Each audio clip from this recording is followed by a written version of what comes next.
Steve McNair. Boy, you talk about a talented player. This guy. Boy, the Jerry skills just Rice. leap out here with this guy. He will be a very important part of this ball club.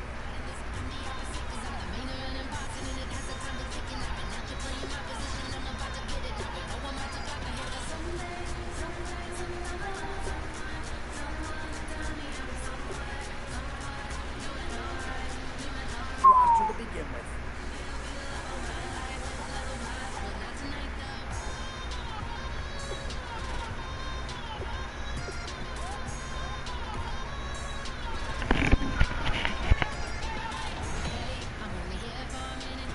These middle rounds are where your decisions can really impact your team. Because if you pass on certain positions, there's no guarantee you're going to see them again.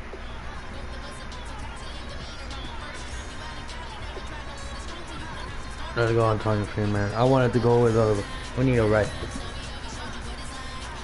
One Atlanta Falcon is gone already. There's a decent chance of a second coming right. Oh, no need to worry about this guy. Just plug him right into a starting role, and he'll be a massive upgrade.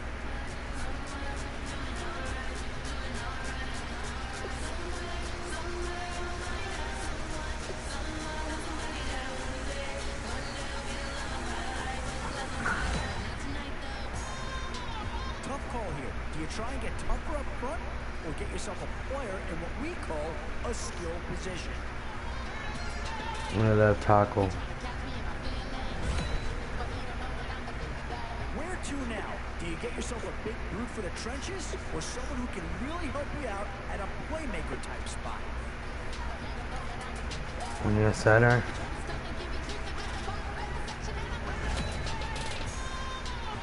And now is where you need to make these last picks count. Time to fill any holes you can before it's too late.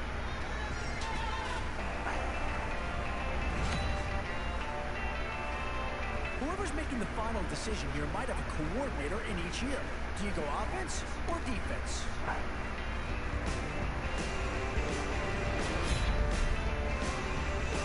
It's the age-old question on draft day. What's the bigger need, offense or defense?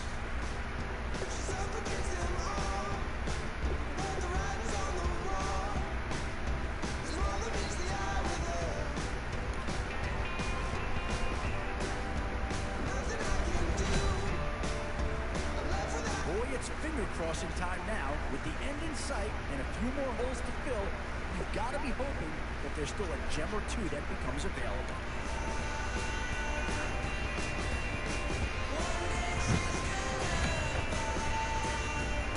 Now it's getting to the time of the draft where you really want to get lucky and hope somebody falls into your lap.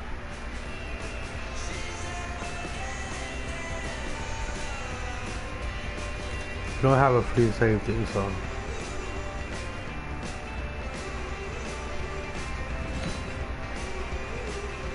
Still a few holes on this roster and not a lot of time left to do anything about it.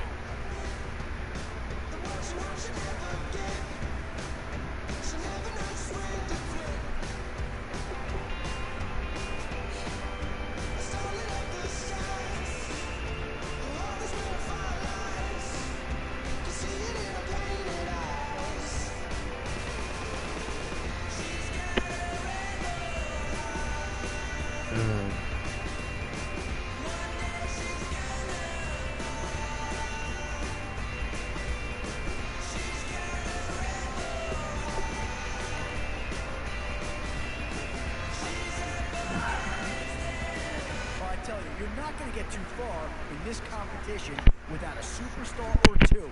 And this guy right here certainly fits that billing. not bad, not bad.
Thank you very much, Larry Ridley. I'm Brandon Gaudin with Charles Davis. We are ready for this draft champions matchup as you get a quick peek at some of the stars in today's game. We're ready to go. Let's get down to kickoff.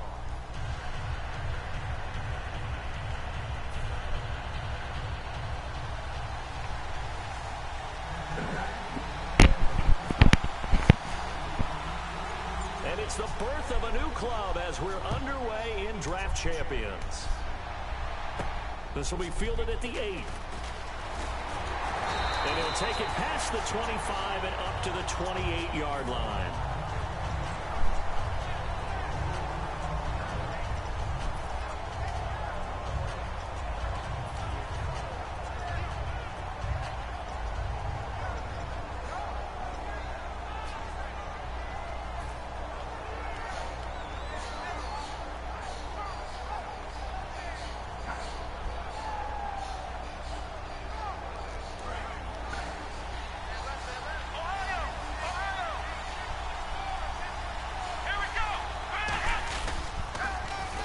For the first time with Devontae Freeman.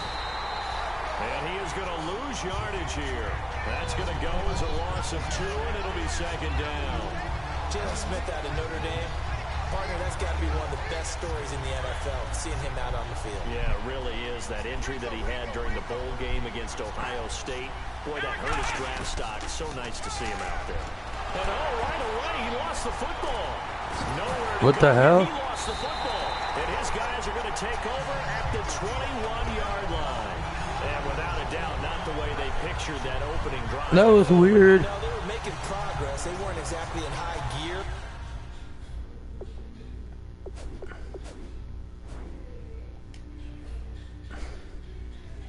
He hated there's nothing to challenge. That's weird. But they were making a few yards along the way, and now that they've caulked it up, you got to go back to the sidelines and regroup a little bit. Here comes the Tampa Bay offense now heading back out onto the field. Really nice starting field position here for the offensive unit. Now they'll run it on the toss. Trucks through it. Oh, man, right through it. Just a yard on the pickup there, and it'll bring up a 2nd and 9. A 1-yard gain can look like a disaster, but all depends on how the game is going. Is it a series of 1-yard gains running the ball? If that's the case, you might have to start thinking about throwing it a little bit more. But if it's just the occasional 1-yard run, hey, congratulations to the defense. They won that one. Come back and get them the next time. He's got the hook up with Conley. How come they won't let me challenge it? For a Tampa Bay touchdown. Chris Conley, a 20-yard touchdown. And the Bucs have taken a first-quarter lead.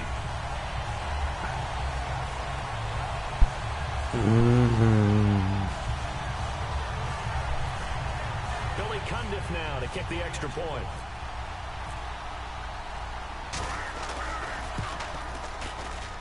And that one gives the Bucs a 7-0 lead.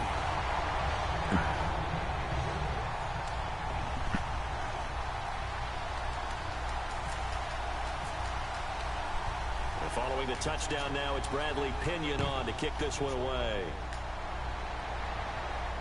Short kick here, fielded about the 17. And he'll get it up to about the 26-yard line just across the 25. And now Dallas gets set to take the field. And they had the fumble last time that led to a touchdown. That's a no-no. We'll see what they do here this go-around. A big no-no. Put that in capital letters. Turning it over, the other team takes it down and scores. That can be a deflator for a football team. Now it's up to the offense to get back out on the field. And oh, look at that, a diving catch. They pick up 12 on the play there, and they move the chains. I know at retirement ceremonies, a rocking chair is often one of the major gifts, but don't give this guy one just yet. He may be plus 30, but my goodness, how about that effort? Yeah, he's not that old. Hey, I'm on the wrong side of 32. You okay? You feeling all right? I'll be all right. Okay, I just need some chocolate and a box of tissues. 23 yards on the play. And there they went crossing route against the zone defense. What do you think of that? Takes real coordination between the passer and the receiver, because You got to read those zones and where the open spots are and be on the same page with the guy throwing the football. Because sometimes you're throwing it in front of the zone. Sometimes you're throwing it between the zones. Sometimes the receiver's going to just kind of find a spot and what we call sit down and present himself to the quarterback and throw it there.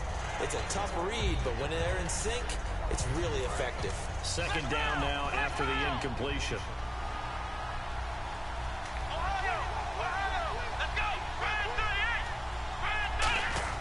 Now McNair off the play fake.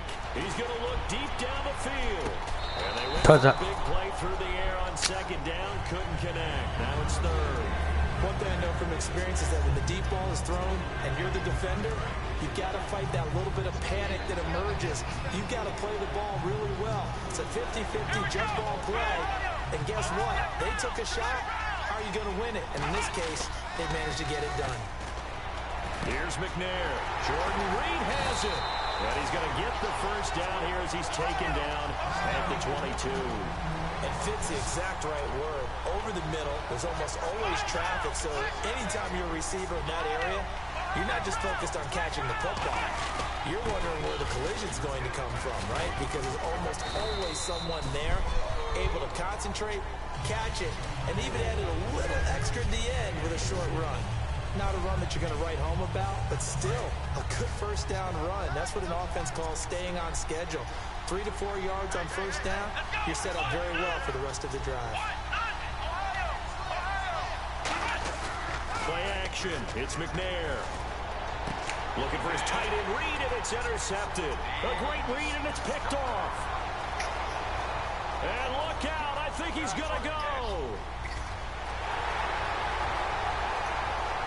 And it's a pick six.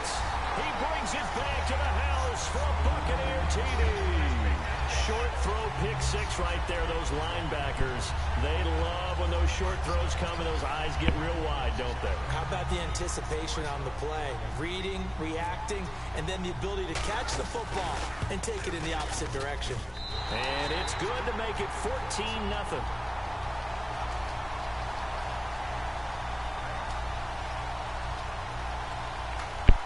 So the flag is for roughing the kicker, a big 15-yard penalty. And I'm not sure that was the time to go all out after the kicker. Plenty of time left in this game.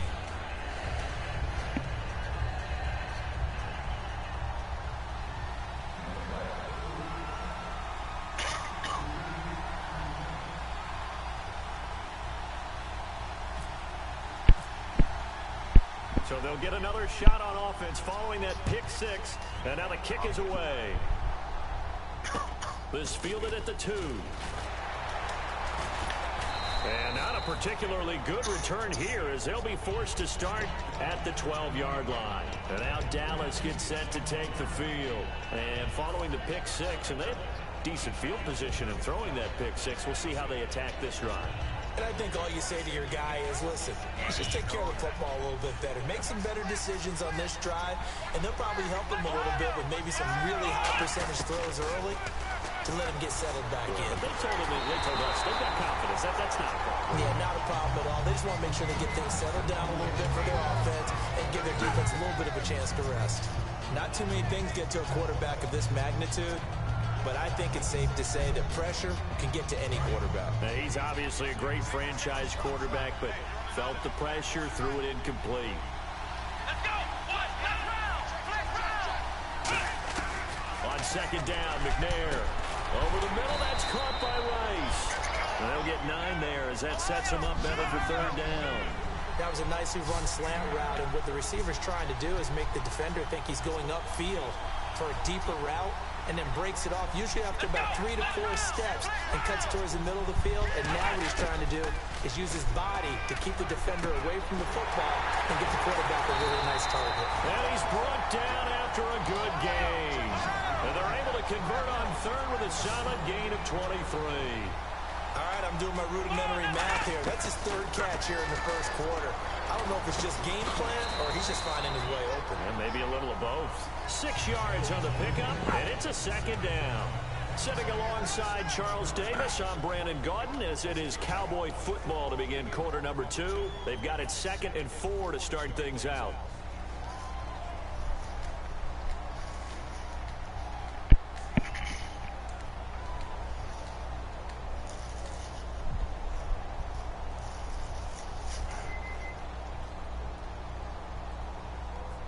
Completed pass play. Now let's see if they go back to the air or to the ground.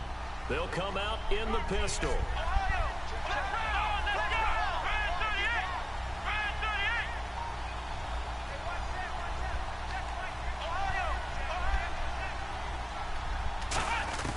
From the gun, here's McNair. He's going to loft one deep left side here.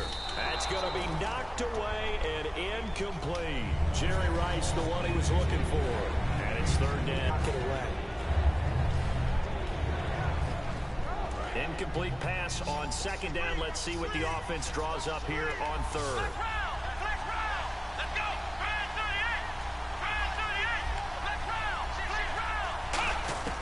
Out of the gun, it's McNair. And Reed with it over the middle. They get 5 out of that one, and it moves the chains. And Brandon, from our time in college football, where receivers weren't running the traditional NFL route tree, one thing they did learn: find open areas, find soft spots, and set up and catch the ball. And I think we just saw that there. Yeah, we saw that indeed, picking up the first. Now a battle for the football. It's caught. It's a touchdown. Jerry Rice, 45 yards. And the Cowboys have cut it to within a score. So a one-handed grab in the end zone. Nothing much more rewarding than that for a guy catching it. Not at all. And with what we just saw there, that type of a one-handed catch, what's next? Maybe they go up and almost Velcro with their jersey in the ball. That's about all that's left. That play, simply spectacular. So a one-handed grab in the end zone. Not much more impressive than that. The kick team out there for the Cowboys as they run up to send this one away. It's a very short kick taken by an up man. And they're going to have really good starting field position here as that's taken up close to the 40. Now the Buccaneers offense gets ready to head back onto the field. And they'll just simply be looking to build off the confidence of the last time out where they scored a touchdown. And confidence is powerful, isn't it? When you scored once, you feel like you can go back out there and get it done again. Doesn't matter what the defense throws at them. They feel like they're in a groove right now, and they want to get out there and show it. Yeah, hoping to stay in that groove here this go-around. See if they stay on the ground for second down. Second down, Mariota eluding the pressure right. Room here to run. They got 18 yards out of that one, and it gets them a new set of downs. Partner, as a quarterback, sometimes you just got to know when the clock has gone off in your head, it's time to go. Tuck it and get all you can. And on the outside, they're playing press coverage.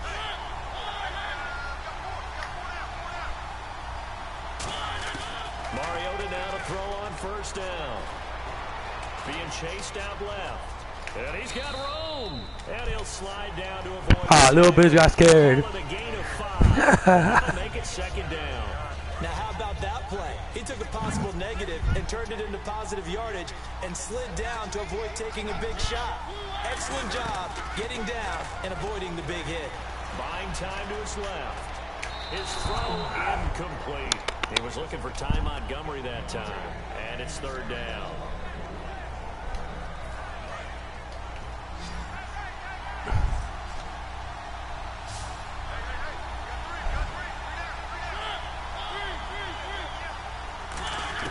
Mariota finding his safety valve here. That's complete. 5 yards is the pickup there as that extends this drive. So a pause here for us as well. Time to pay some bills. More from the desert after this. They'll run it now out of the gun. Trying to run inside, but nothing there. No gain on the play. It'll be second down. So nothing there, but maybe you blame that on the blocking. Yeah, at some point, you've got to win at the point of attack. And on that play, that was all the defense. They made it happen.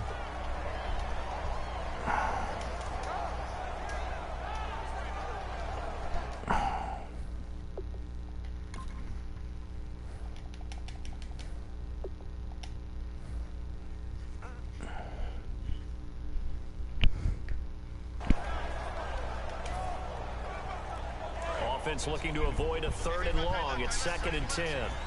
And the D-line pinching together, must be expecting the run. Mariota now on second down.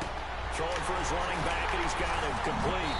And down he goes, taking it inside the 10 to the 7. And a nice gain of 21 yards. And this is why trying to cover the angle route is so difficult. Anyone playing the linebacker position, when they see a running back out of the backfield widen, because he heads towards the flat first, oftentimes you widen too much and overcommit. He cuts up inside, and that's what we saw there. A nice pickup for a first down. They come out here in the eye. Now they'll run it on the toss. And he's into the end zone for a Tampa Bay touchdown. Ty Montgomery, a 6-yard touchdown run. And the Buccaneers here finding a way to stretch their lead. Condifon for the PAT.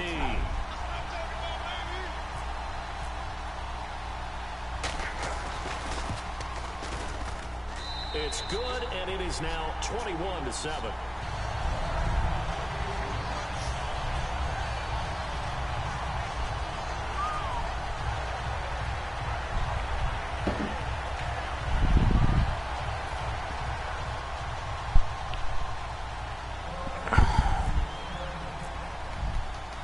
Following the touchdown now, it's Bradley Pinion on to kick this one away. This one taken from the 7. He'll take this up past the 20 and down at the 22-yard line. Here's the Dallas offense now heading back out onto the field. And what do you think goes on here in this situation? If you got the football, you're trailing, you're back in your own territory with just a little time. Do you try something? You're thinking about jump-starting your team, right? You just mentioned it. They're down. They're trying to get back into the game. But you got to figure, if something goes wrong, you may have put yourself in a spot where you may not be able to come back in the second half. Managing risk is a big decision here. It's a tried-and-true formula, and I don't think it'll change for as long as we play football.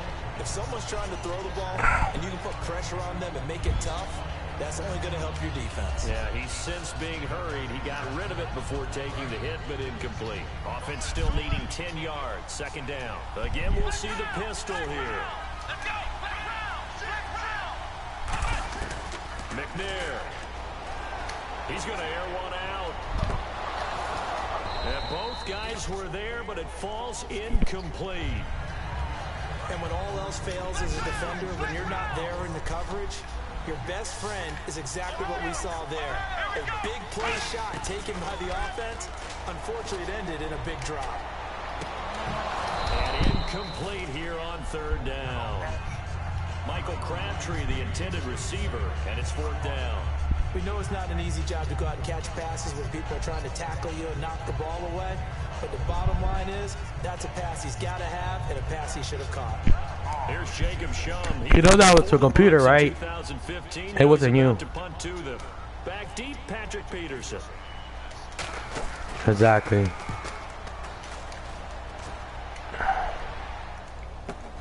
That's pulled in at the 32. And he'll go out of bounds, it looks like, right at the 40. It'll be a 44-yard punt. The return goes for 8. And possession will change here with very little time remaining until halftime. Now the Buccaneer offense set to take over again. And with time quickly fading here in the second quarter, not sure how aggressively, offensively they want to play this. I think we'll find out just how much they trust their guys in this. Now hold everything here. We're going to get a timeout.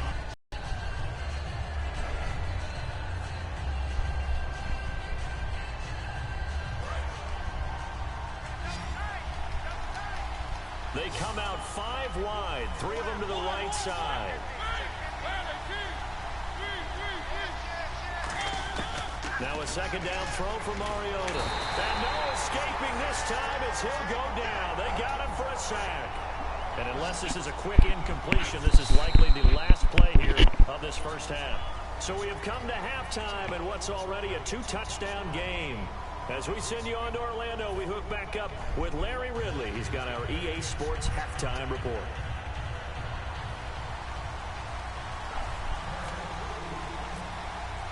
So both teams have their marching orders, and we'll get going again here in quarter number 3.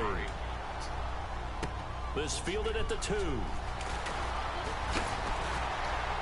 And he'll take this one near the 25, call it the 26-yard line. Out come the Buccaneers. They'll have it first to start in the third quarter. They built a good first-half lead. Now they have a chance to add on to it. And what I'm thinking is that the offensive staff spent the entire halftime just working with them on, here's what we think they're going to do to attack us in the second half. Nice first half that we've had, guys, but be prepared for some change-ups. We're going to see them when we kick it off in the second half. See how they handle any adjustments that might be made defensively. We always like to talk about defense in terms of levels. First level defensive line, second level linebackers, third level defensive backs.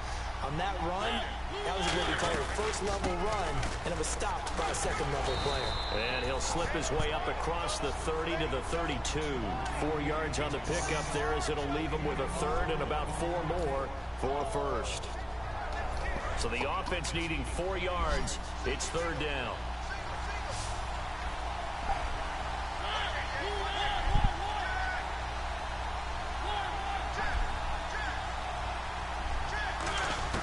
Mariota from the gun on third down. And he's got it to Hearns. And he's got enough for the first across midfield to the 48. A good pickup there of 20 yards. I heard so much about the offense Marcus Mariota ran while he was at Oregon, about how people were just wide open, how he couldn't fail to hit them. But I always said the same thing. He sure as heck didn't miss him very often. Very accurate even on short throws. Yeah, he can go short, he can go deep, obviously, but he's really good with that short passing game. Dart thrower, very accurate. Receivers love him.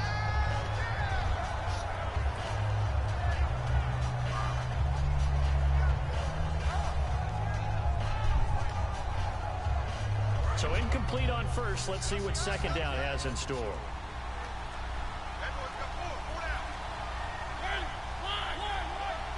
They just get the play off. Now Mariota. Oh, my God. Incomplete. He was looking for Terrell Pryor that time. And it'll bring up third down.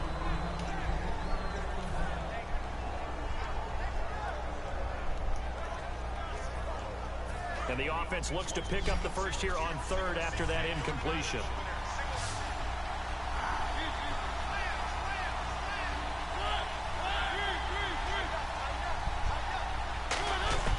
On third down, Mariota.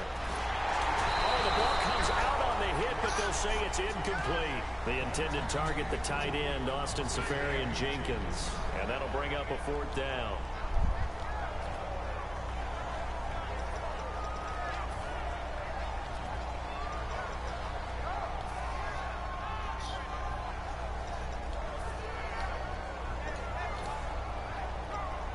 Here's Bradley Pena now, as he should be able to pin him back deep here with his first punt.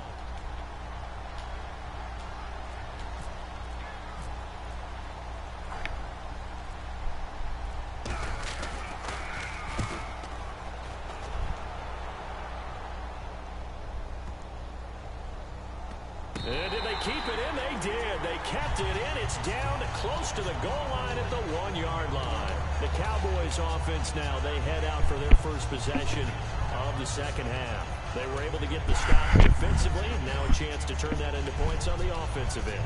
Can you imagine what the grease board looks like at the half? Because no, tell me. That's exactly what they printed up. Stop them on defense, get the ball back for our offense, and go downfield and score some points. Now, the last part remains to be seen, but they got the first part done very well. Do people use grease boards, or you mean the magic marker boards? Yeah, those two. And Freeman lost the football. And he returns it to the end zone. A fumble recovery touchdown for the Bucs. The offense, they've had some sloppy moments. Sloppy there again on that one, and it could be the backbreaker. From a defensive perspective, if the offense is going to be sloppy, you've got to take advantage of that. And that's what they've done all game long.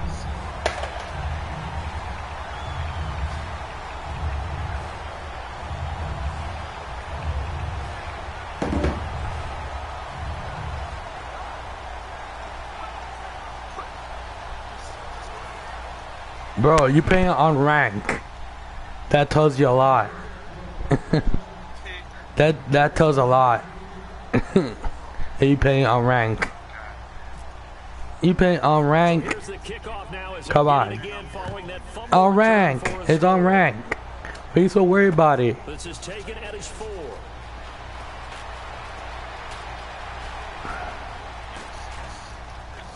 And not a particularly good return. Unranked, bro. Forced to start at the 12-yard line. You playing unranked. Dallas gets set to take the field. In this position, trying to get back into the game, teams are looking for a You playing unranked. See me on rank play, bro. Why you won't play me on rank plays? The drive will start with a carry by Devontae Huh? Freeman. Credit him with a 1-yard gain there to make it 2nd and 9. That's a really nice play.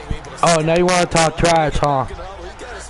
We didn't talk trash in the beginning. They kept people off of him. Oh, you're like, oh, I see. You're the kind of people that like to talk trash at the end. Kept him to just a 1-yard gain. And he goes down. It's a sack. They get him back at his own 3-yard line. Well, if an offense is going to throw the ball, Hey, that was a computer. Good job. that's his favorite part. Good job with a computer, dude. It's almost like a reverse red zone. They can I'm proud of you. using their defense, and this time they take their man down. I'm proud of you, bro. And he took the contact as he I'm proud of you using the computer, bro. drops incomplete. So proud of you. Down is a down. Both sides know they absolutely have to win. Oh, hold on. Game for the defense is pressure Hold on the on. That pick was the computer. It wasn't no user pick. So winning it. how you so great at Madden? And he'll try and hurry the kick. Gets it Oh, away. exactly. It's not looking that great. Look at that user hit stick. User. For by any stretch. And the Buccaneer Not what you call it. Computer pick. Buccaneers getting ready to go as they take the field. They've got the lead. When you gonna have a user pick, bro? To this drive. I think it's leverage. Oh, my bad. I'm sorry. You didn't have none. Speech on the side. It's all computer. Guys, give us an opportunity. Protect the passer, create space for our runners, and let's go ahead and get these guys. Low man wins. Let's go do it on this drive. We'll watch that leverage on this drive. It's That's all computer. My bad. and that'll make it 2nd and 4. My bad. You use the computer a lot, huh? Turn around and tossing it to the runner. But where the real You use the computer a lot, right? can they seal the edge? Whether it's an offensive tackle or a Oh, tight you end, use the computer a lot, huh? run the football. If they do that, It's okay. that's the result that you get, that type of a gain. If they don't, It's alright. oftentimes it's not a very successful throw. And they'll go on the ground. Look at that. User hit. That's all. It'll be a Come on, bro. and it leaves them with a 3rd and 3.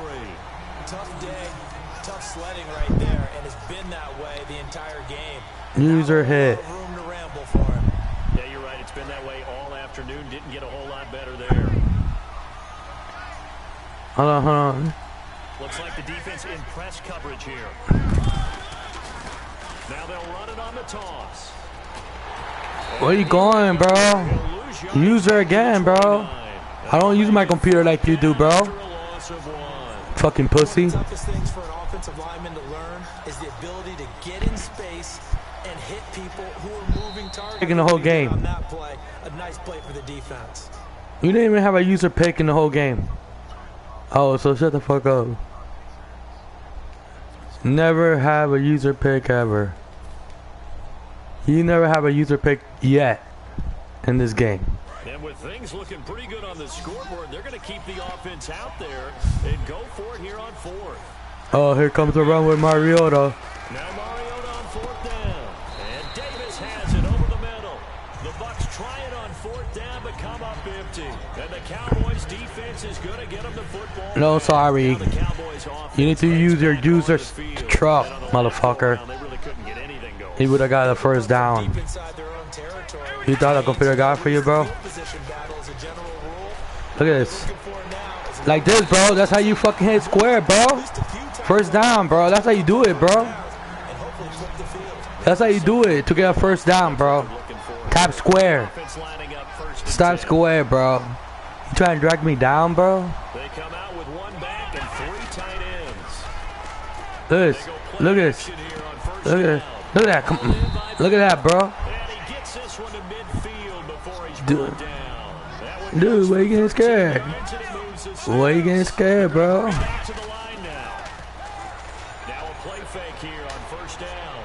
He's going to air one out. Look at that. Inbounds, bro. Inside the 10. What trying to drag me down, bro? Play here for Dallas. Why you trying to drag me down, bro?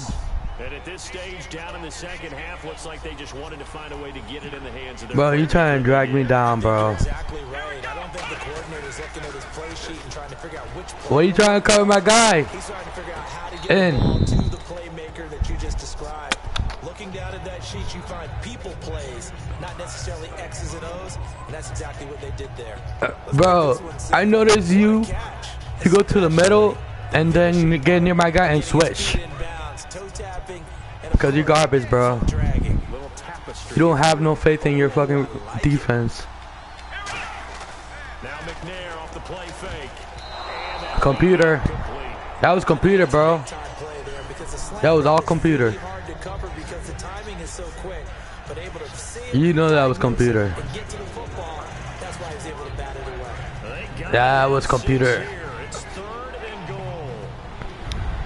Freeman, the lone man in the backfield. Play action. It's McNair. And he'll take it into the end zone for a Cowboy touchdown. Dennis Pitta, a 5-yard touchdown. And the Cowboys cut into that lead. So on 3rd and medium, they dial up the pass to hit the end zone. And it's really not a surprise to me. That's a throwing down in the NFL because of how tough it is. What offenses like to do is still show run formations to make them respect it and throw out of those. In this case, they took a nice shot at the end zone and made it pay off.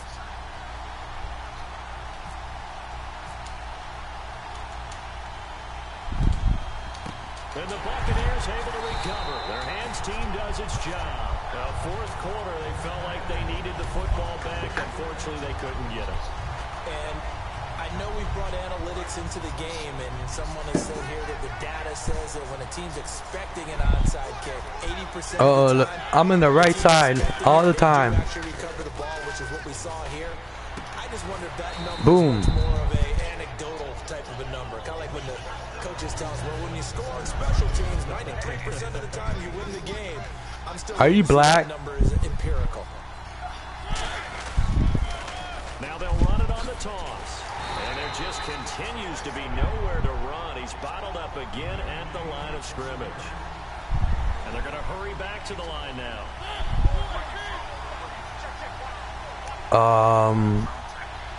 Time for a break. Oh, you're from Tampa, I bet, huh? After this. Oh, you from Tampa, right? You like the Buccaneers. Oh, you like Jason Winston?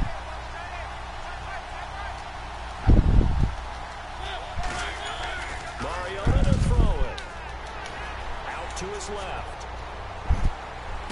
Out of bounds. On the sideline, but no, they'll say out of bounds. He caught it, but was not in bounds. Incomplete. Oh, you're out of bounds. He tried to stay in bounds, did all he could. He caught it, but was Oh, this guy make me laugh. It's always difficult, isn't it? Because you know half of your body is trying to stay behind while the other half is reaching out, trying to catch the football. The top half worked. It was the bottom half that was in question. Mariota to throw for it on 4th. Bro, you can't catch, bro? Boy, it looked like he had it and dropped it. And the Cowboys defense is going to get him the football. Dude, you can't catch? Use your catch, bro. Come on. I thought you were good at Madden. Use your catch, bro. Come on, bro. Look. Give me. What are you doing, bro? You can't take me down, bro. Oh, you need your... And what plays they wanted to put together. But they've got to keep it moving in the right direction because, as you did note, they are down on the scoreboard. Freeman, the lone man in the backfield. McNair to throw. Now a desperation throw deep downfield. And it drops down incomplete. Actually, no, it's user SWAT. Instead, 2nd down. You wish it was a user SWAT. But that drop could really hurt their momentum. You wish it was a user SWAT. Get the fuck out of here with your computer. The play action fake. They'll look to throw. He's going to let it fly. And this is intercepted. And that should do it. Computer. Computer. What the user pick? No, what did user pick? It would show up, moron. That's how stupid you are, right?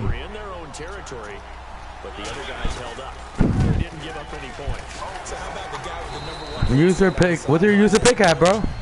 That was planned going into it, not necessarily to not get the first down or to have the defense have to hold No user pick, huh? defense very much, and I think that's how he's going to play this game.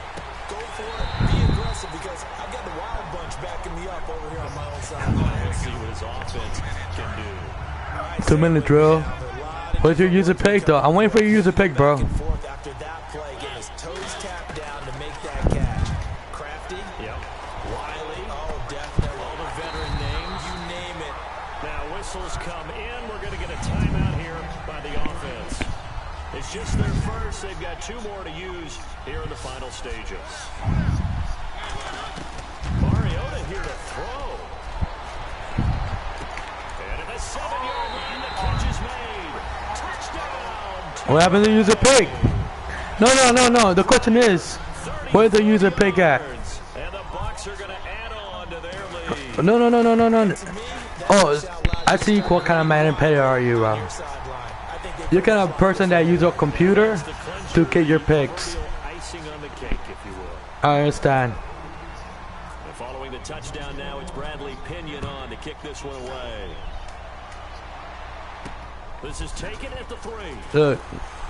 And he loses the football a second time. And his guys are going to get the football at the 23-yard line. And Tampa Bay trots out there now. They take over with great field position. They've got the big lead.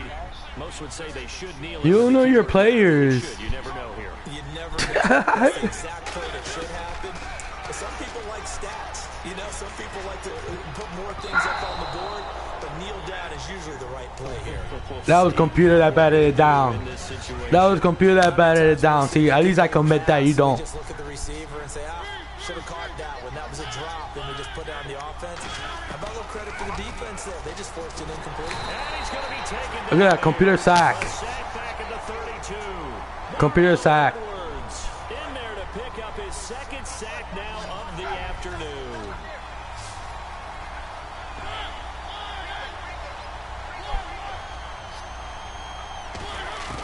Third and long here for Mariota. Dancing to his left. Open man, it's Vernon Davis. And he will get into the end zone. It's another touchdown. This thing is Oh, you like sucking Coach Dick, huh? You like Coach? I guess you like. Everybody gets to join in the fun. You know, it doesn't have to just be the He's mad because you suck his dick, huh? I guess you like Coach Dick, huh? And we're alive too, huh? I bet you be sucking that long dick, huh? This is taken at his 4. What are you doing, bro? He will be brought down here at about the 17-yard line. Fucking missed tackle. Get set to take the field. They're down big here late. I don't know. Missed tackle. Come on, bro. Some people like to do that. I remember playing. Look, the guy 13 hot rod, meaning he like to suck dick. Who cares? Let's get out of here and do something some other time. But some teams like to do something at the end to feel a little bit. Nowhere to go here. He lost the football, and it's picked up by the Buccaneers. And the field position doesn't get much better than this. They'll have it first and goal at the 8. That wasn't no user, you dumbass. You're a fucking dumbass. It would have came up in the screen, you fucking moron. Just one kneel here, and this game should be over. Dude, it's not a user. You think everything is a user. The practicing of the kneel down formation, the victory formation. We've got a game in hand, and that's all they're going to want to do now. They'll put someone back deep just in case. Oh, never mind. You're 13 years old. All in all, take the snap, kneel down, and shake hands. Yes, get out of there. Into a double team, and it's a big offensive explosion help leading them to victory, and the defensive guys, they're just saying, hey. So you like sucking that dick, bro? We'll just keep winning. You didn't have one user pick. What are you gonna get excited about that, bro? What are you getting so excited about that? That guy.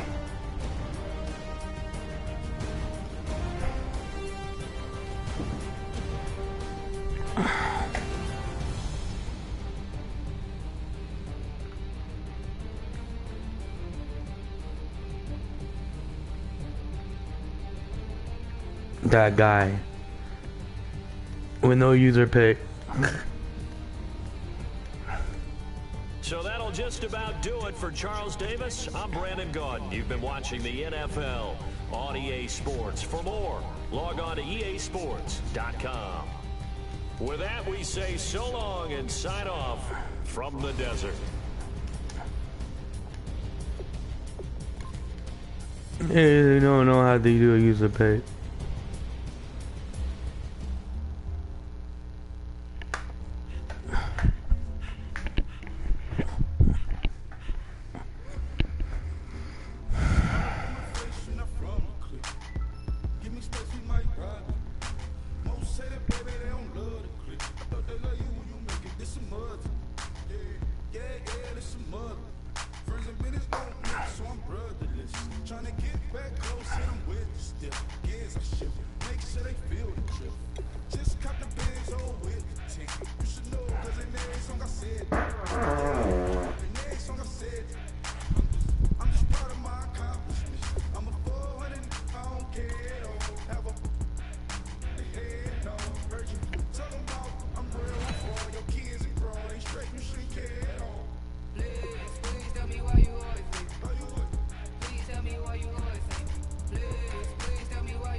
For a tough decision early on.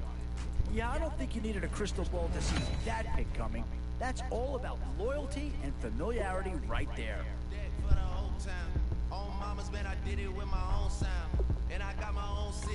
One thing this team's gonna need is some leaders, and they've got one right here.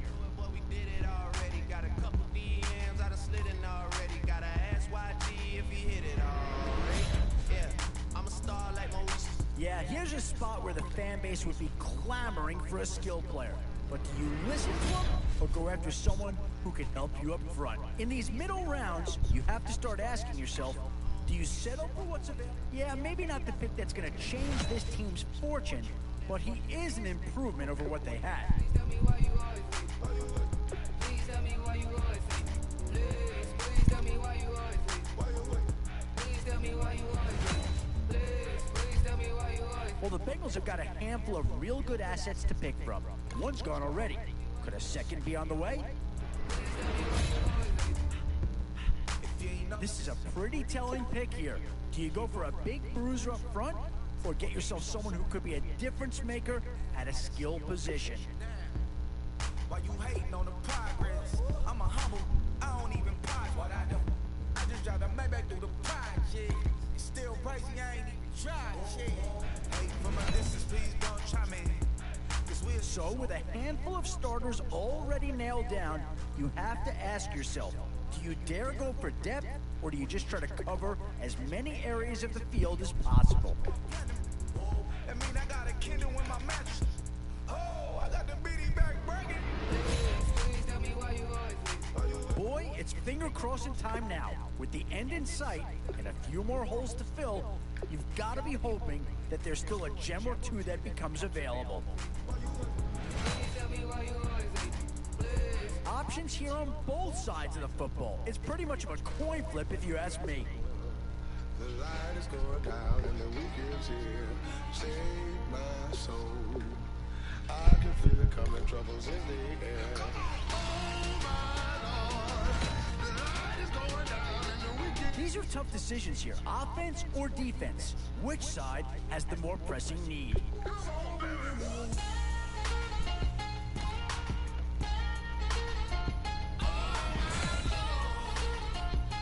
And with time running short, you've got to hope some guys fall into your lap, or you could be left with some real holes on your roster.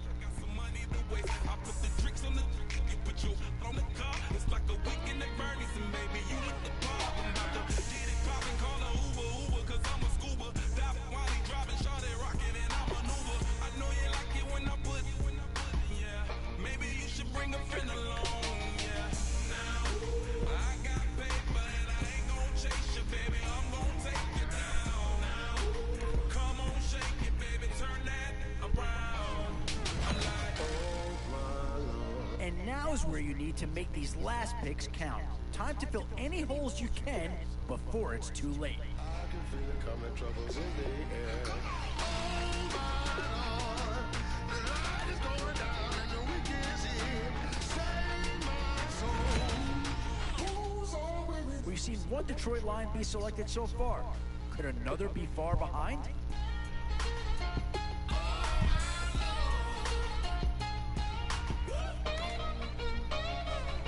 Oh, did they get themselves a player here or what?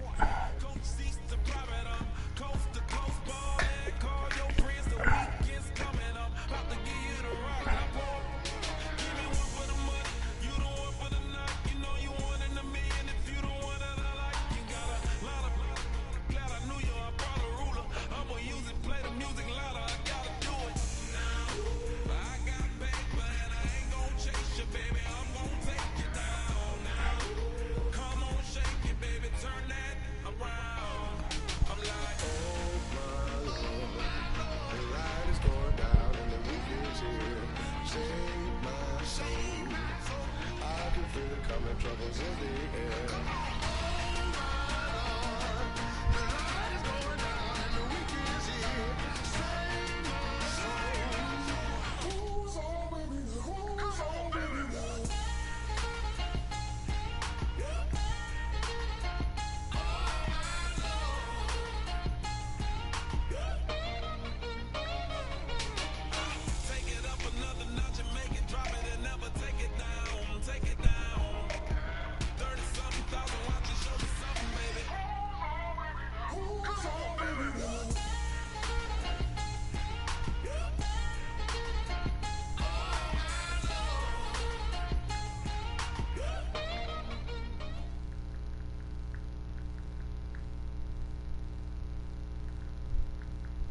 Thank you, Larry. Brandon Gaudin, along with Charles Davis here in the booth. We are set for a spectacular draft champions matchup and some spectacular talent on your screen right now. Let's not waste any more time. Let's get down to the field for kickoff.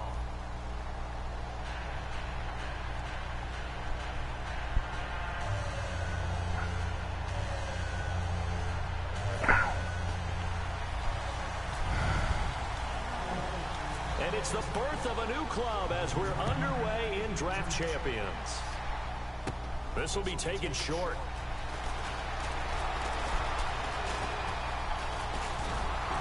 And a pretty good return here. He'll be stopped just shy of the 25 at the 24-yard line.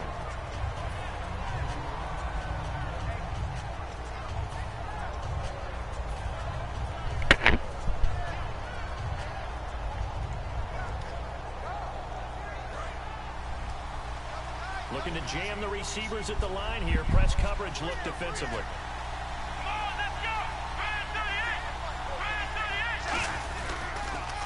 Now the first carry for Bush. Just a yard on the first down carry, so it's 2nd and 9. Now that's the type of play that'll fire up the defense. Hold them to 1 yard on a first down run. It'll be interesting to see if the offense decides to press the run at all, or if they'll abandon it now after gaining only 1 on that play. They'll keep it in the hands of Bush. And he'll fight forward to about the 27-yard line. It's a gain of about 3, but it's going to leave him with 3rd and still 7 yards to go.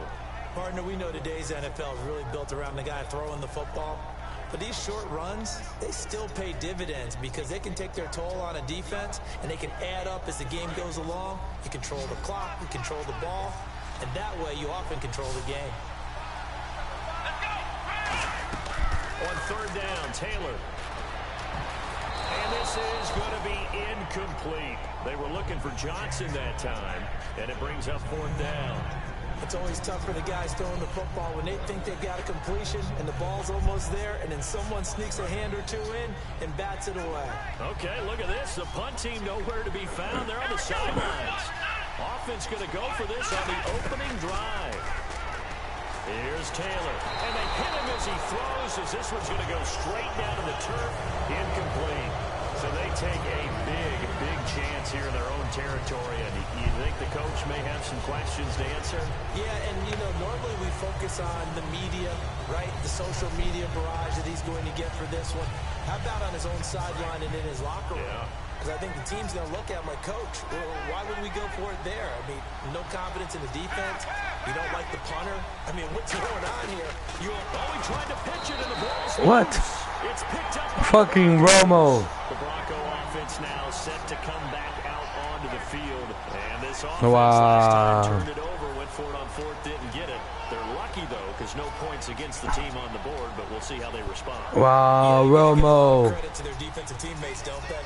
They had their backs on that last series, and because they did so, that allows the coach to still stay aggressive on offense and maybe go for it again in a similar situation. Romo. Offense feel good, but when you know you've got a defense making stands like Romo, that, come on. Things a little bit, won't it? Maybe you'll play a little bit better the next time you have the ball.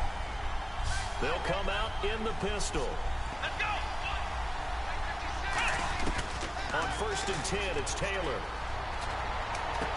The catch is made by Kendall Wright. And he takes this one all the way across midfield into enemy territory down to the 40-yard line. Never make the mistake that the slot receivers, especially the little guys like we're watching here, are just quicker than fast. A lot of them combine quickness and speed, and they catch a lot of footballs, as we just saw there. They'll pitch it to Bush. And a short gain there down to the 37-yard line. Give him 3 on 1st down. It'll set up a 2nd and 7. In today's NFL, you hear all the time about stretching the field or creating space in order to run plays. A toss play will help accomplish that because now you're pushing a defense to chase you all the way to the edges and to the sideline. That's a nice run. Probing now early to try and get things done later. This is Bush. And he'll be taken down at the 33, a pickup of about 4. It's a safety run. Parker there to make the tackle. Well, if you're a football guy, that's a pretty run because everyone is in sync right there. Obviously, the guy carrying the ball, but how about the people up front? Leverage, athleticism, they created some nice space for him. Off the play fake, here's Taylor. So much goes into a successful play, doesn't it? How about that play action there, freezing the defense just enough to bring the tight end free downfield for the completion. They come out 5 wide, 3 of them to the right side. Now Taylor. And he's got Shockey. And they'll bring him down at the 18-yard line. Give him 9 there on the 1st down completion. Seeing that play and understanding just how tough it is to cover tight ends, especially the ones running around the NFL nowadays, makes me glad I didn't make it in that league. I would have had a really difficult time. But now you get to sit up here with me. Yeah, and that's fun, isn't it? And what a really nice game right there on 1st down for them. Brings up a nice 2nd down for them. Let's give some credit to the defensive guys on that play. Able to bat that one away. Sure looked like they were trying to hit the corner route. On 3rd and 1, it's Taylor. This is Johnson. He's got it. And he will have the 1st down inside the 10 to the 9-yard line. Well, they've had a great, impressive drive going here, and that pickup ensures the drive continues. And not only do you continue the drive, which is demoralizing for the guys on the defense side of the ball right now, but you make your own defense happy. They're able to get a little more rest over on the sidelines. Under pressure, and he'll go down. They'll sack him on what ought to be the final play of this 1st quarter. Well, that was point-counterpoint, wasn't it? They decided to throw for it on 1st and goal. Instead, the defense counters with pressure, and the defense wins, getting a big sack.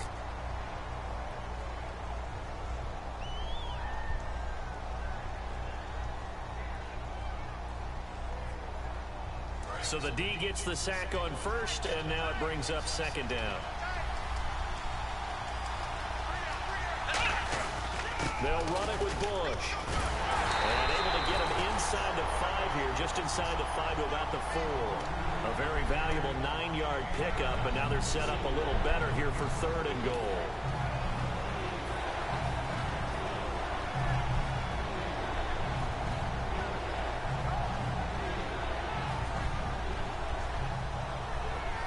And a really long drive here, and it goes on and on.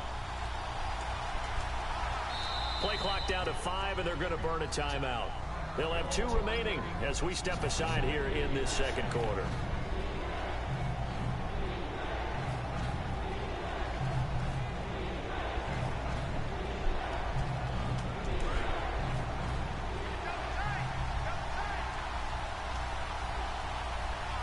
Now the defense definitely showing blitz here. Now it's Taylor. And that one's going to be over everybody in the back of the end zone. It's incomplete.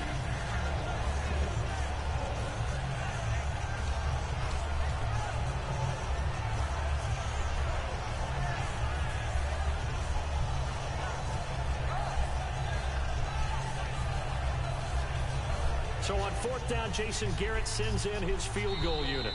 Now hold everything here. We're going to get a timeout by the offense. That's their second, so they'll have one remaining here in this second quarter. We'll be right back.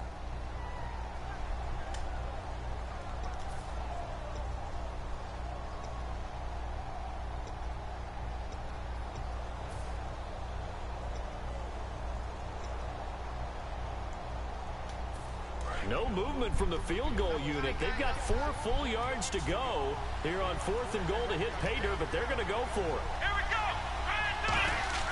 Fourth down. Here's Taylor. And he's brought down. Can't do anything with a football. It's a sack and a turnover on downs. And out now come the Cowboys. And they got across the 50 last time, but fumbled and turned it over, so they'll be looking to have a short-term memory here, Mr. Davis.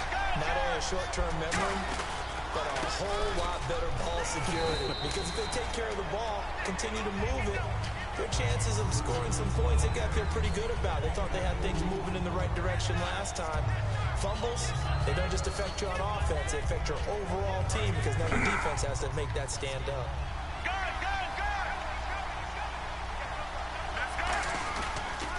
On second down, Hill.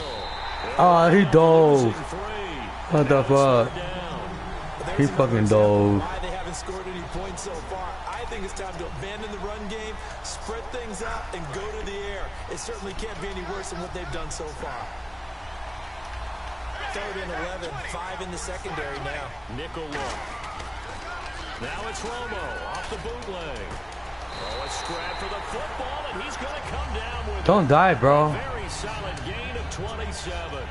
And I guess, Charles, sometimes when you have a receiver well over 6 foot, you do that. Just put it up there, let him grab it, and he did.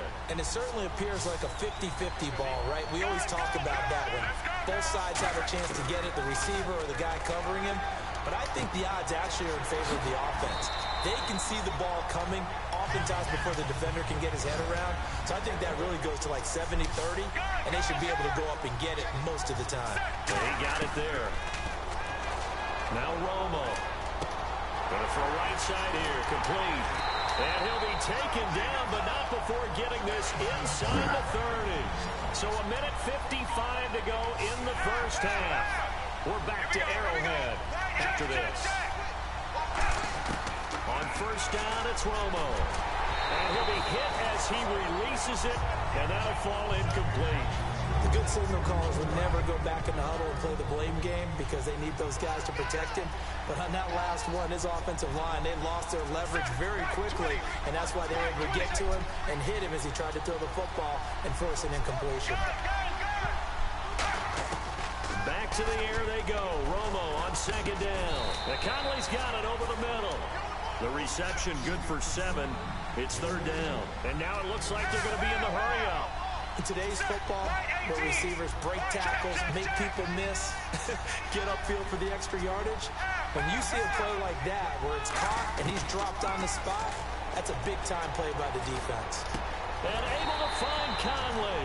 A solid pickup of 13 sets him up first and goal. I don't care how many times we see it. I still get a kick out of watching quarterbacks and receivers do the pass tree in pregame warm-up. But I always remember that when we go to practices, we see that after practices as well. They really tune it up, don't they? They tune it up. They know why they do it for these situations. First down. And they build that trust, and that's why they're able to find him in this type of a situation. Now this will be the 9th play on this drive. They come out with 1 back and 3 tight ends. Again, Romo. That's caught at the 1. And he is into the end zone for a Cowboy touchdown.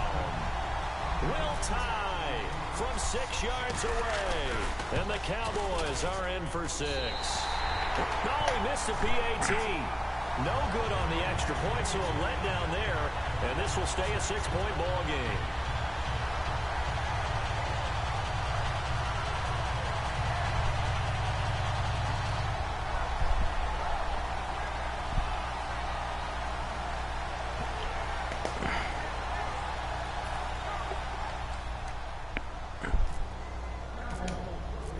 the touchdown here. Santos what the to fuck? kick this one away. To return it, here's Reggie Bush. And he'll get it up across the 20 to the 21-yard line. And Denver getting set to take the field. And what do you think goes on here in this situation? If you got the football, you're trailing, you're back in your own territory with just a little time. Do you try something? You're thinking about jump-starting your team, right? You just mentioned they're down. They're trying to get back into the game. But you got to figure if something goes wrong, you may have put yourself in a spot where you may not be able to come back in the second half. Managing risk, this is a big decision here. Oh, man, for him to be that wide open and drop it, sometimes you have just too much time on your hands, right? You end up thinking way too much, and your hands get shaky. And yes, he's a tight end, but that's a catch he should have made. Now Taylor, and his throw is incomplete. I wouldn't be shocked at all right now if there's a look of surprise on the big fella's face because he had the route that he wanted, running the corner, and usually he's able to use his body and catch the football, but a really nice play by the defenders, able to knock it away. On third down, Taylor. And he bats it away, and it falls down incomplete. Johnson, the intended target, and that brings up fourth down. Well, that was pretty nice to watch if you like a defense's perspective because they understood where the first down line was as much as the offensive guys did. Did not give up any more ground, and when the ball was thrown, reacted really well and swatted it away. One of the advantages of zone defense, you never take your eyes off the quarterback, and when he reacts, you do exactly the same and go get the ball. Boy, a real head-scratcher there, and Dallas, they'll take over.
John Deere junkies getting funky to some old hang. Nothing been stuck in the mud that we can't hook up to a rusty chain in the sun or in the rain. Yeah, it's the kind of thing you know we're straight out of that roads. Nobody got no money, got them signed up. Pickup trucks whistling at them on the country. Yes, sir. You know we're straight out of that long week working now. Everybody wanna party all night long. Bonfire on the back 40 in the middle of nowhere. Nobody going home tonight till we're straight out of moonlight.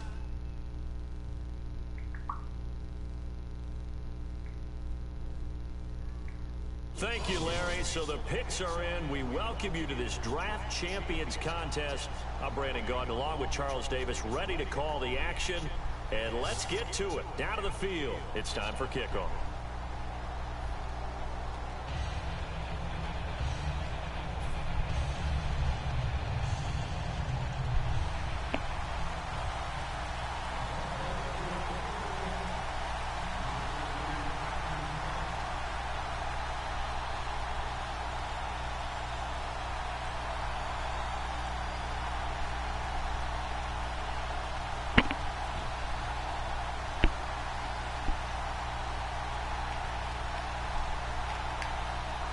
Two teams here amped and ready for football, and off we go in week 2 of Draft Champions. And oh, he kicked it out of bounds. That's a big penalty. And this is where the rest of the team turns and stares at the kicker and says, you have one job, execute it.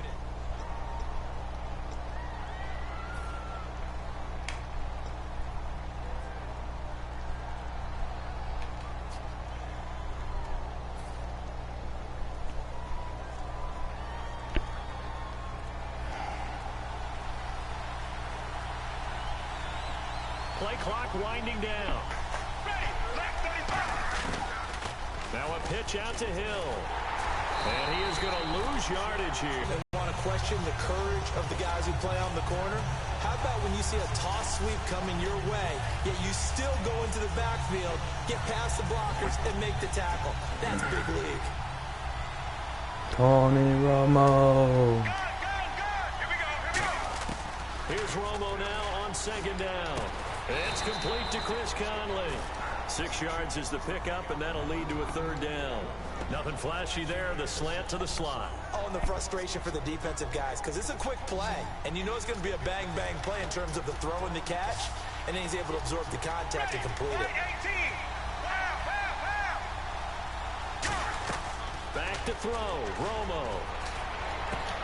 And he's got his man out of the backfield. That's complete. A pickup of 24 on the third down conversion. Well, we know he's got the speed there. He needed the speed and the hands. A great catch. And because of that speed, you have to respect it as a defender. So you have to either play off or make sure you're somehow in contact with him. And he's able to do exactly what you said. Use the speed to his advantage. Oh, he caught it. And get the football. Fuck. That's a big-time play right there. Timing is crucial in any route thrown. But when you throw an out, so many things are going through the mind of the receiver. Catching the ball, timing it up with the quarterback. Are my feet going to get down inbounds? On that play, all those things going through his head might have caused him to drop it. Right side catch, Gilmore. And down inside the 15, shy of the 10. And the play goes for 19 yards, gives him a new set of downs.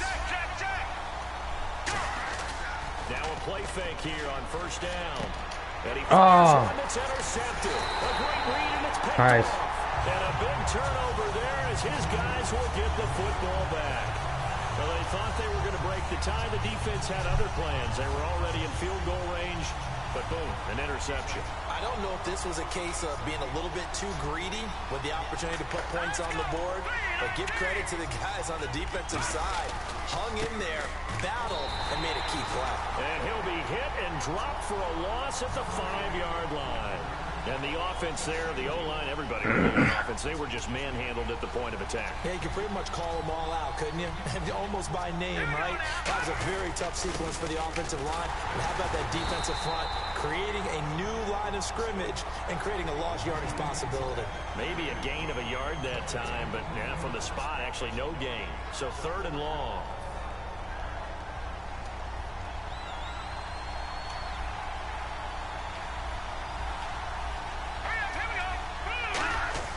From deep in their own territory, they look to throw.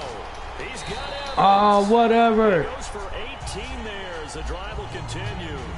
He's such a good route runner. Shows it there. Oh, down, very proficient. fucked up on my play. And you know what I've observed over the years in the NFL?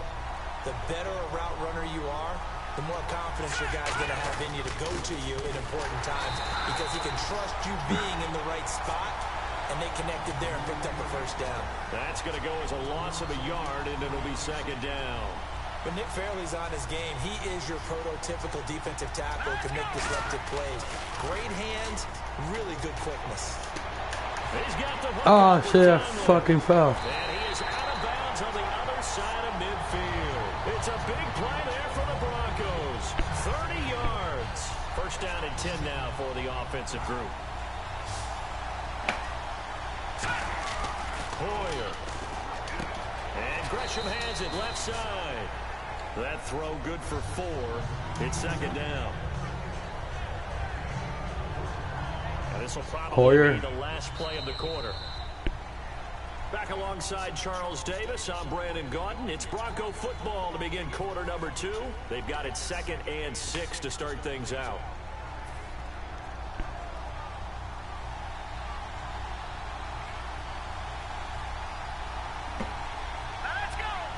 And on the outside, they're playing press coverage.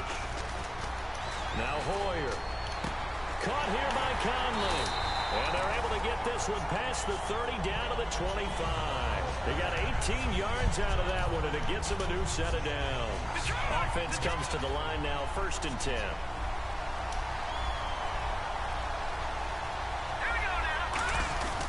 Now a give. This is Abdullah. And he's going to fight his way forward here for a modest gain. 5 yards is the tally on first down. That brings up 2nd and 5. And that's exactly what you want on a first down run. Pick up 5 yards, bring up 2nd and 5. The defensive line, though, they've got to figure out a way to out-leverage the guys up front because the offensive line is winning at the point of attack. Here's Hoyer.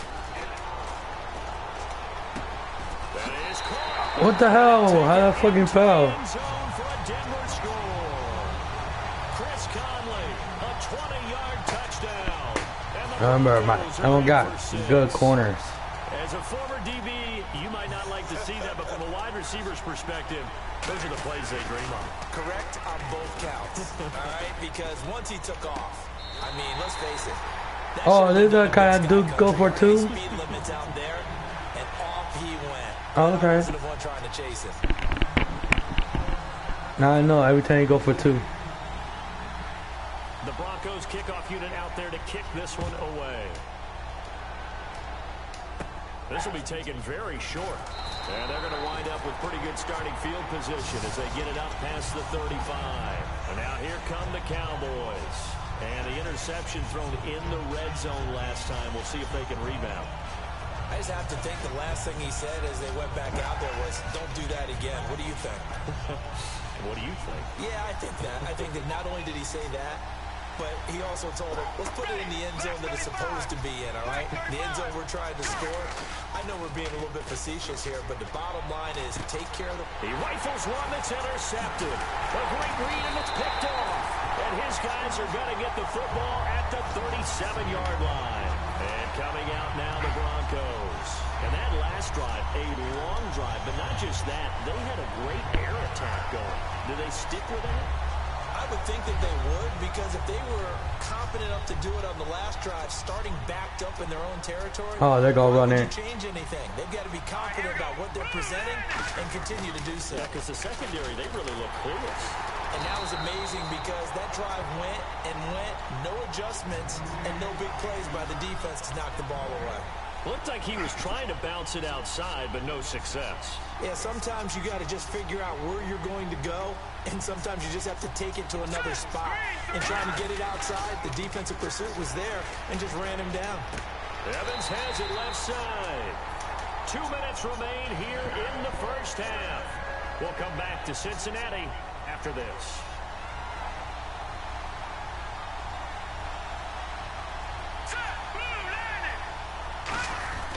On first down, Abdullah.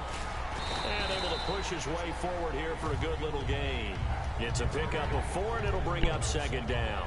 No, that wasn't an explosive run. That wasn't one that took it all the way to the house. But, boy, for a team that's had trouble running it the entire game, that's the kind of run they need, hopefully, to get themselves kickstarted. Bro, I can't pick my play. Oh, this guy fucking frozen. I can't pick my play.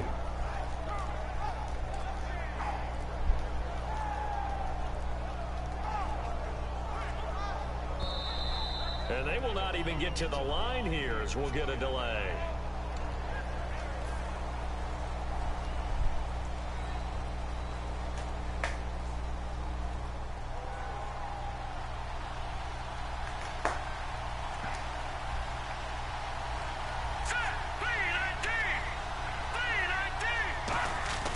Back to throw here. And it's a short Oh, what a lag. tight end. They'll get a couple yards on that one. Yeah, that's a lag as well. Got to give credit where it's due. Really nice defense on that play. The pitch and catch was successful, but not any run after it. They just do get the playoff as he'll look to throw. And this one is incomplete. Mike Evans, the one he was looking for. And 4th down coming up. I know this guy going for it.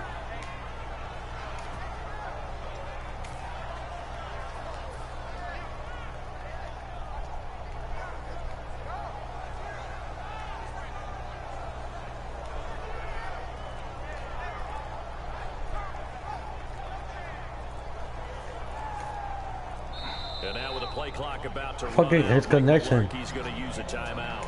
It's his just their connection, first, bro. So they'll have 2 remaining here before we get to halftime. His connection.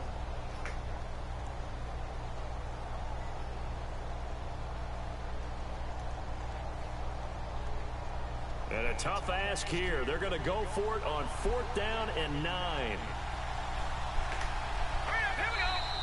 And now whistles and a flag, and I think we got to jump here.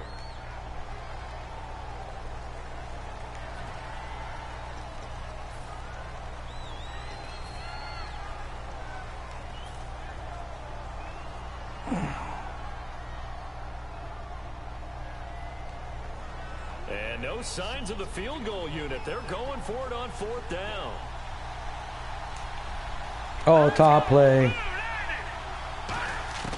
From the shotgun, he'll look to throw. And it is incomplete. Boy, it looked like he had it and dropped it. And the Cowboys defense is going to get him the football back. And now Dallas gets set to take the field. And what do you think goes on in this situation? If you got the football, you're trailing, you're back in your own territory with just a little time. Do you try something?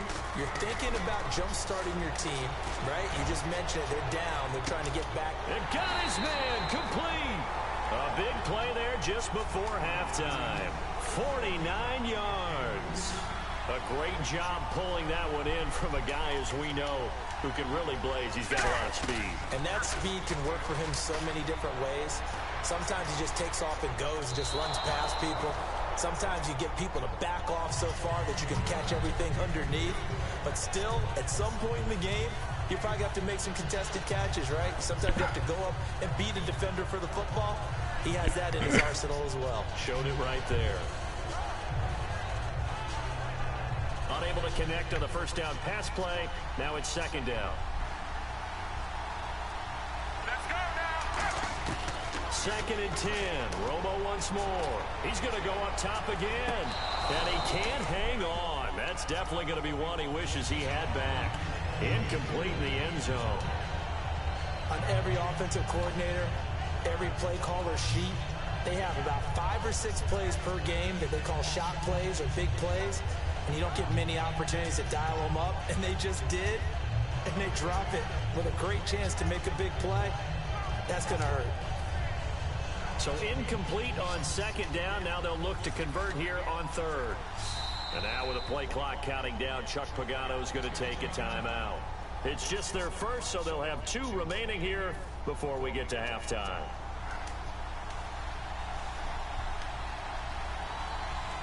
The Broncos going dime. 2 extra defensive backs for 3rd down. Playing pass all the way. Romo now to throw. Toward the sideline. Did he keep the feet in? Yes, he got them both down, says the side judge. And that's good enough for a 1st down. And that's how you pick up a 1st down. Not only does he make the catch, but has enough body control to get his feet down inbounds, toe tapping and dragging to make sure he gets it done. He's going to let it go deep for the end zone. Oh, he had 6 points in his hands there. Couldn't hang on. Second.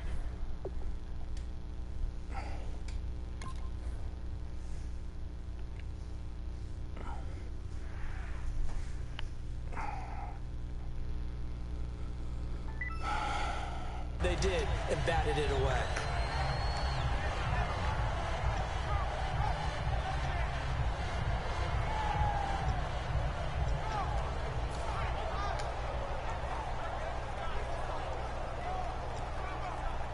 Damn, your fucking nation sucks, bro.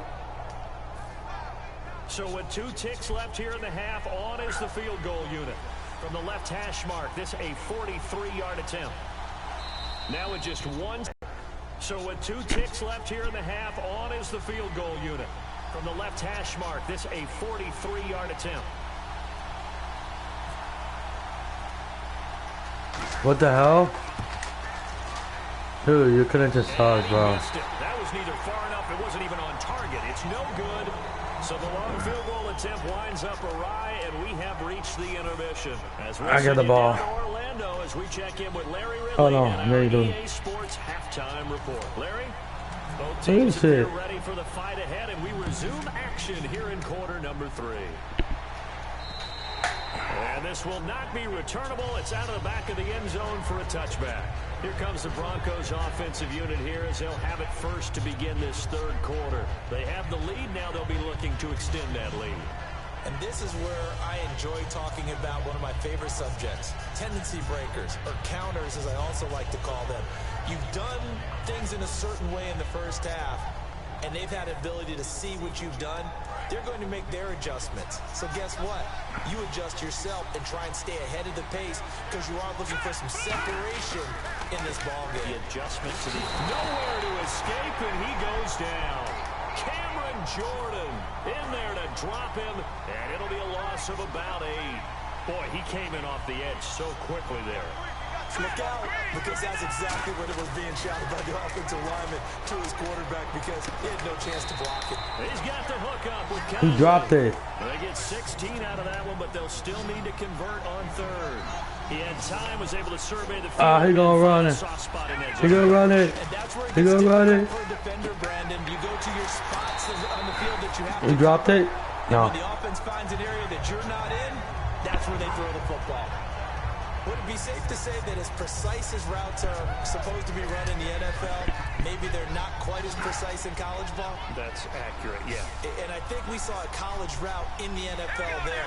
Just find the soft spot, find the dead zone. And he's going to be grabbed and pulled down. Cameron Jordan in there to get him his second sack now of the afternoon. And that's his second sack of the game, but this player, disruptive in all phases, whether he's going upfield, coming underneath, you name it. He's a big-time guy you have to block. Hoyer.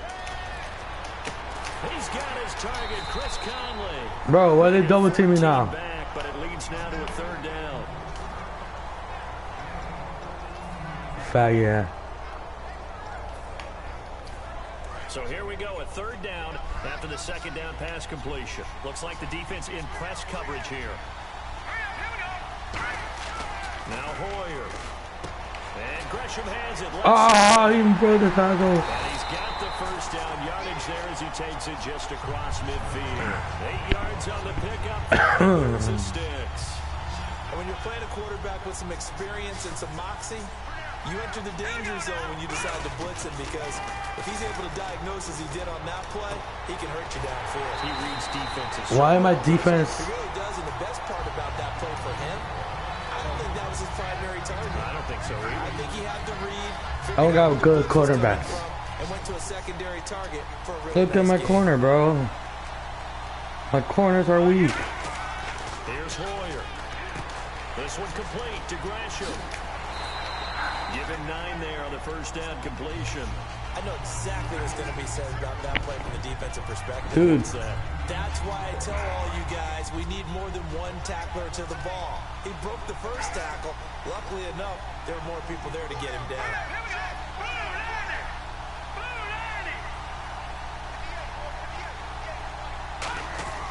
Back to throw again.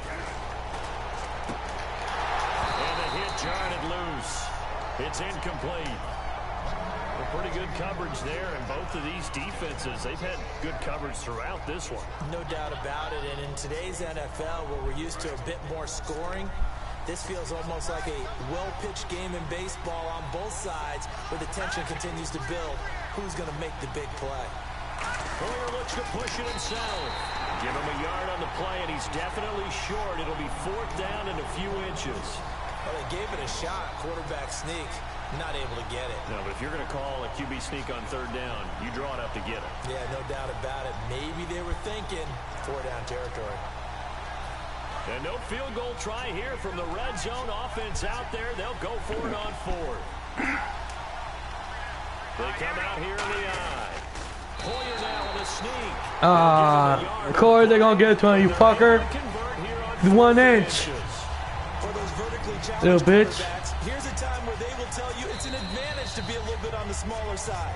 Able to duck in behind their offensive line and stick the ball across the imaginary yellow line for a 1st down. What do you mean? Nigga. Of course they're going to give 1 inch, nigga. Fuck out of here. Long drive. The defense just cannot seem to catch a break and get off the field. No shit, he gonna run it. Anticipation here as the D-line sandwiches together. Why you gonna run it if you're running? A handoff to Abdullah. Abdullah sorry. Quickly here as he stopped right around the 13. 3 yards on the pickup there, and it'll be 2nd down. The fourth quarter here, they've got the lead. They want to keep it on the ground. That's what they're doing. Smart football. Keep the clock grinding. Keep it going.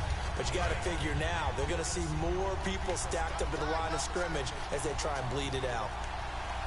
Let's go. And the play clock is going to run out here. They're in no hurry to get a play off.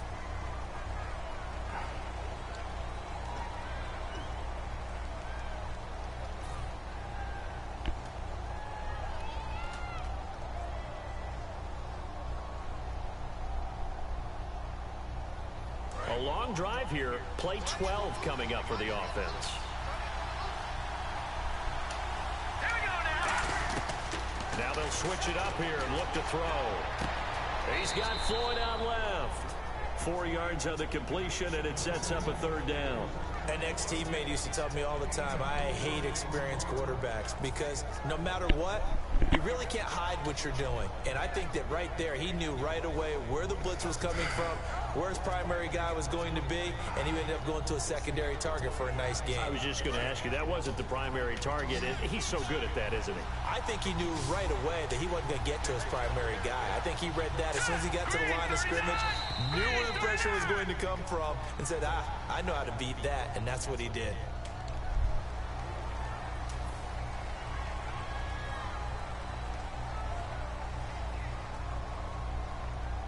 Well, just play after play after play on this long drive for the offense.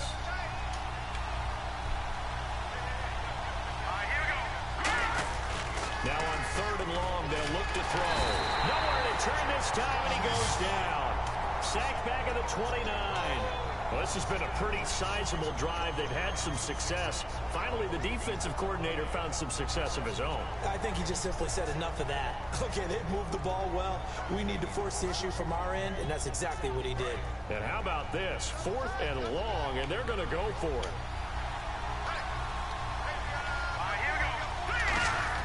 They're going to look to throw. He's got the hook up with Conley. The Broncos unable to convert here on 4th. And the Cowboys defense is going to get them the football back. The offense for the Cowboys now working their way back onto the field. And the last time that they were on the field, a little demoralizing. Missed field goal. You know, always feel like you want to get it in the end zone, but then, oh, well, at least we're going to get 3. Didn't go through the goalpost, so. It does test the mental processes of a team, though, doesn't it? Because when you miss a field goal, it's amazing how fast they want to turn on the guy kicking the ball. But you need to keep his confidence up because how many times have we seen games where it comes down to a stretch? And guess what? You need that guy to make the big kick for your team to move on or to win a game. Make sure you keep him happy. Make sure you keep him comfortable. I'm sure you always treated the kicker nicely, though, right? You know, truthfully, I did. Good. I always did because those guys, they won us a whole lot of games. So this offense really needs to make something happen here late in the 4th with the football. To throw is Romo. And this is caught on the sideline. Are the feet in? They are. What a catch. I know they don't like to hear it when they get to a certain age, but then you have to start to use your skills, your wiles, right? Your mind to beat guys to the football. And getting your toes tapped in bounds definitely qualifies as that, doesn't it? The veteran showing he still has the agility. He's got time in the pocket. He's going to loft this one deep left. He's got him in. Complete. And he'll take it into the end zone for a Cowboy touchdown. Their dangerous wide receiver, 55 yards. And now the Cowboys are within a 2-point conversion of tying up the game.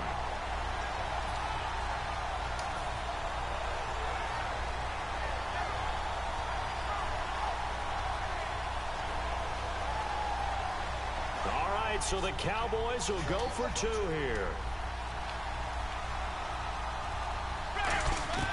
Romo gonna throw for it.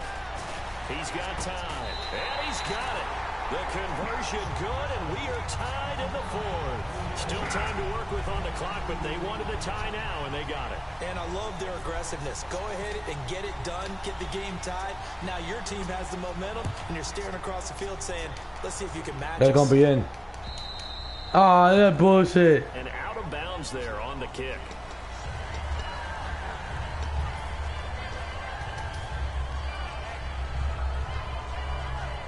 At this stage in the game, every play is magnified here as we get down to the nitty-gritty.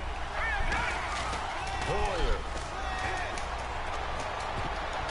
And there altered the ball flight, and it falls incomplete. It'll be second down. Well, we're not playing 3 yards in a cloud of dust football anymore. I kind of get why those old school coaches sometimes didn't want to throw the football. Because if it's popped up in the air, it almost turns into slow motion. And both sides trying to get to the football, and you're holding your breath wondering whether it's going to go good or bad for your team. And Gresham has it left side. 6 yards is the pickup, and that'll lead to a third down. And there's a completion to the tight end. And look at the size of these players nowadays. At that spot, 6'4", 6'5", and up. A lot of guys used to be basketball players, somehow came back to football. That's really good for the game of football. You're getting better athleticism, great hand-eye coordination, guys who know how to control their bodies when they run their routes. An extra defensive back in the game now here for 3rd and 4. Now Hoyer. And able to find Conley. A gain of 19 and picking up the first. And that last reception puts him over 150 yards now on the game charts. And now it's not just execution. It's not just performance. It's a mental aspect that's going on. Because right now, he's kept the defense so much on their heels. Got them looking at each other. Who's going to cover this guy? And what type of coverage can we put out there to try and slow him down? And coaches always harp on the quarterback reading the defense and getting it to the open man. That's good recognition there. And how about what he did after the catch? Yeah, hit your tight end. Let him get some rack. Yeah, but when he gets moving, not many guys want to come over and put a hit on him, do they? Here's Hoyer. And it's a short one here, complete to his tight end. No gain there on the completion. 2nd and 10. A defense. Now whistles come in. We're going to get a timeout here by the offense. It's just their first. They've got 2 more to use here in the final stages. So just about a minute to go here, tie ball game. As fans, we love free football. But the guys in the field don't. They're going to attack and go for the win right now. Now he'll look to, and this is going to be intercepted. A great read, and it's picked off. There he goes, right side. 20, 10, 5.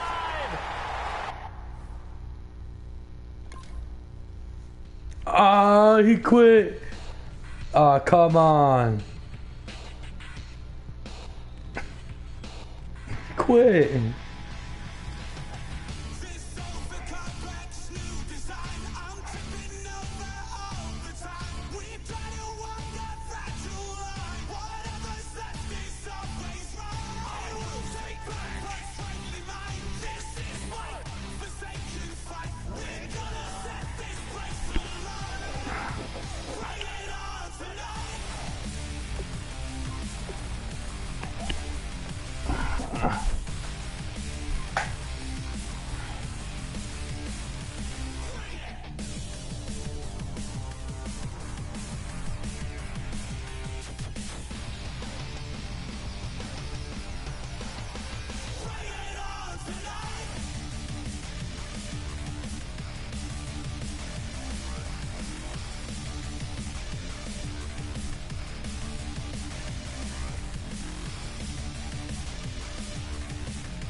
My guy was getting beat every time in the game, and he stepped up.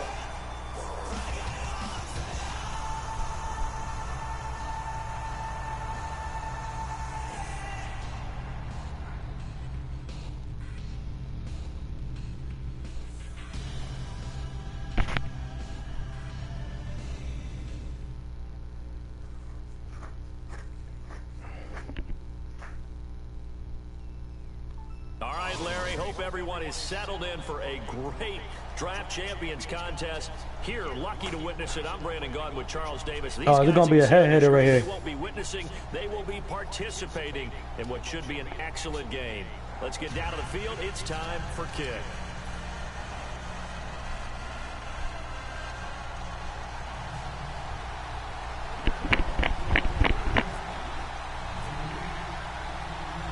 getting to know each other process is over. Time to get down to it. And we're off in week 3 of Draft Champions. And no return on this one as the fair catch is signaled for and taken.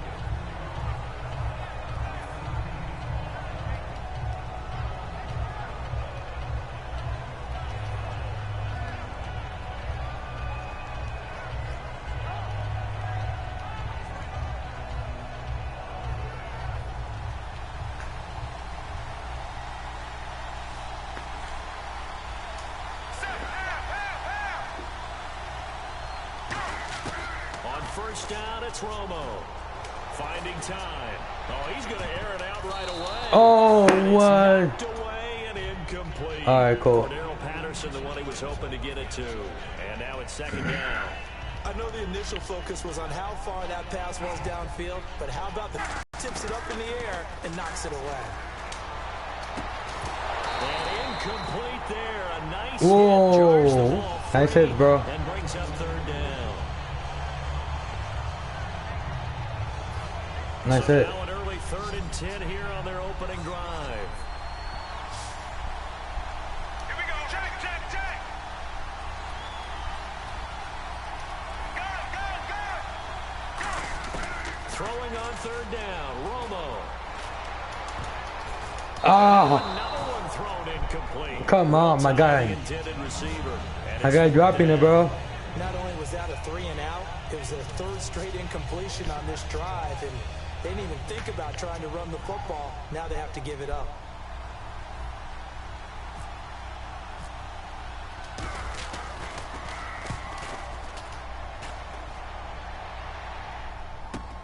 This is brought in at the 21. It'll be a 51-yard punt that time. And the Jaguars go on offense, first down and 10. Let me tell the coverage. Let me see. What they got? Gurley. Really, right? On the ground, this is Derrick Henry. And a nice run. Who the fuck's Derrick Henry? Yard line there. Give him 9 on the carry that time, and they're set up with a 2nd and 1. First play of the drive. Oh, this guy likes to run there, I guess. Excellent blocking, but the guy carrying the ball, he was the finisher. A really nice run. Derrick Henry. And this carry not as productive. He swallowed up at the line of scrimmage. No gain on that one, and it's going to bring up a 3rd down.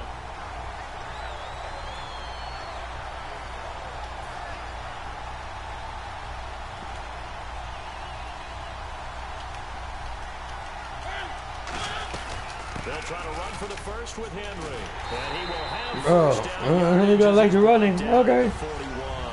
A nice pick up there, 10 yards, and it'll move the sticks. Give them a lot of credit. They ended up running the ball on a key 3rd down situation. They were staring 3 and out in the face and found a way to flip the script. I'm gonna make you throw it, bitch. A first down carry for Henry. And he'll get this out past the 45 to the 47. It's a 6-yard pickup, and it gets him to 2nd and 4. So the offense readies for a 2nd and 4. Looking to jam the receivers at the line. No, I'm gonna make you throw it, bitch. Look defensively. Shift together here from the D-line. To throw is Mariota. Goes underneath for Henry. You're not gonna truck me, bro. Across midfield and just shy of the 40. Give him 12 yards on that one. It earns him a fresh set. They like to do cross patterns. So many times you hear today's NFL described as a space game. Get your best players into space with the Will football run in on their me. hands. That's why sometimes you swing it out to your runner, get him out in the flat, and let him have a chance to make people miss an open field. And give him 4 yards there. It'll be 2nd and 6. When you find that kind of yardage, you couldn't For- be more confident as a ball carrier. And guess what? You're going to go back and tell your offensive coordinator, I'd like to keep carrying it, thank you. 2nd down, Mariota. He's just going to dump this one off to his fullback out of the backfield. And he lost. There he goes, left side. The 20, 10. And a great return. Touchdown. Take him down. So out come the Cowboys now as their offense gets set to take over.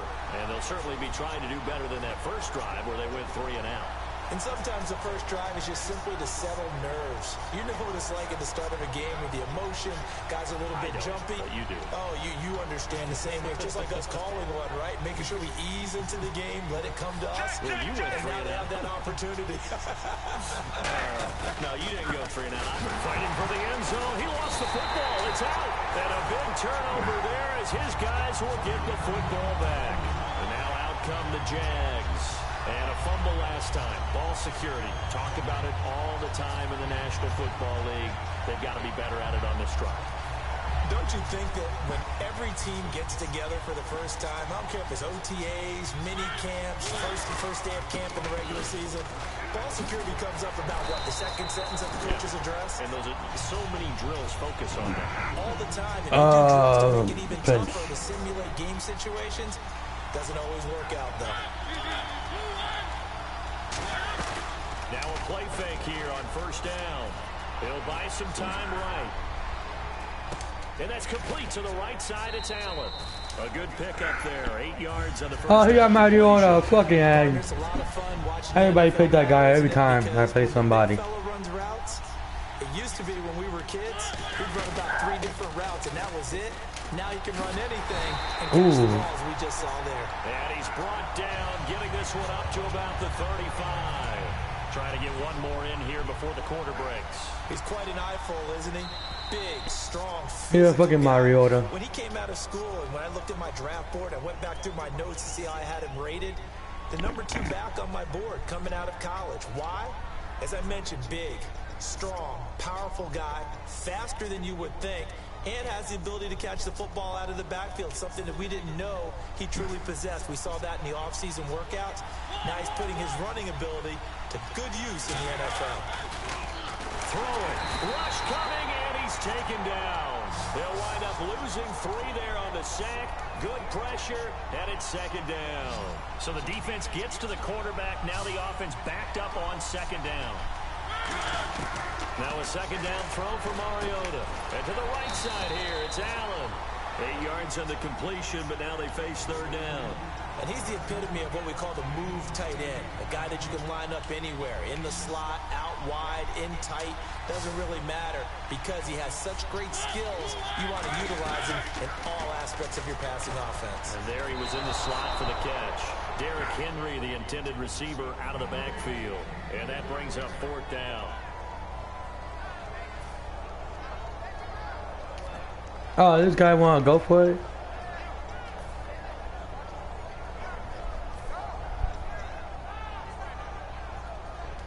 They'll break the huddle here and go for it. This is fourth down. They're indeed going. It's Mariota. No, bitch. This is incomplete. So certainly an interesting call there to go for it. And Dallas, they'll take over in terrific field position. The Cowboys offense heading back out and ready to go again. And they'll be looking to atone for last time's mistake of fumbling inside the red zone. So much emphasis placed on red zone Run. I mean, you have periods devoted in practice just for that because everyone knows a 50-50 ball. What? It's intercepted. I didn't set off my feet. Joe Hayden with it. Here comes the Jaguars offense as they get set here. And last time we saw them go for it in kind of an unusual situation. It's not like it's a fourth quarter do or die. They went for it, didn't get it. We'll see how that affects them this go around. Partner, I'm wondering if we're starting to see the effects of analytics coming into play here, where people are studying the number of possessions, how many times you should go for it, what position it leaves your team in. Maybe we're starting to see a little bit of that creeping into the NFL game. I think we've seen it in other sports, maybe into the NFL now as well. And it's still about 3 yards shy of a first as the 4-yard pickup brings it to third down. Some of the most unselfish players on any football team, defensive tackles, because we ask them to just eat up blocks and allow other people to make tackles. But when he can make a play himself, as we just saw there, that's a big day.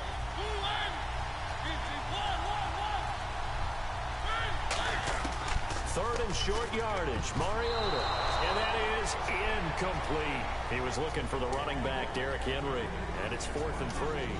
I'm not sure we could spot any tendency here on this third down. They could have run it or passed it. Either one was available. They chose to try and get it through the air, but they were unsuccessful. Now, the offense is not leaving the field. They're going to stay out and go for it on 4th and 3. On 4th down, they snap it to Mariota.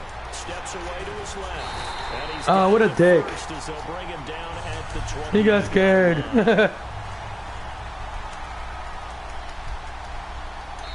minutes remain in a scoreless first Ah, half. bro. We'll come back to Indianapolis right after this.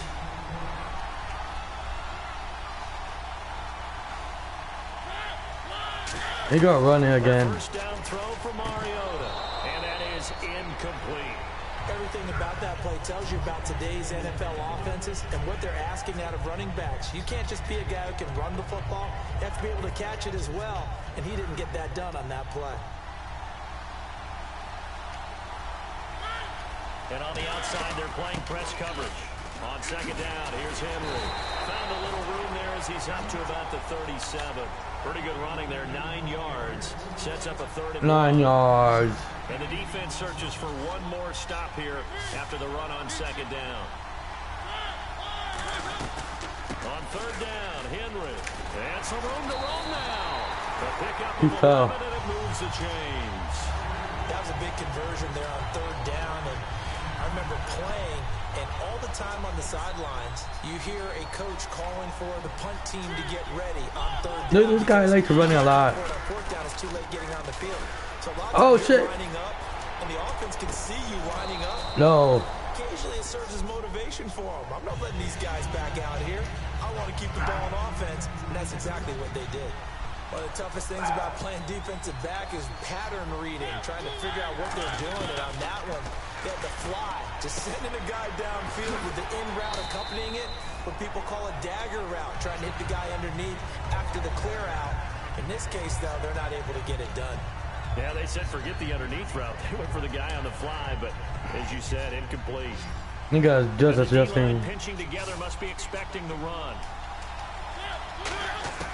On 1st and 10, here's Mariota. He's going to hit his man out of the backfield, complete. That one good for 16. Why nobody covering him, bro?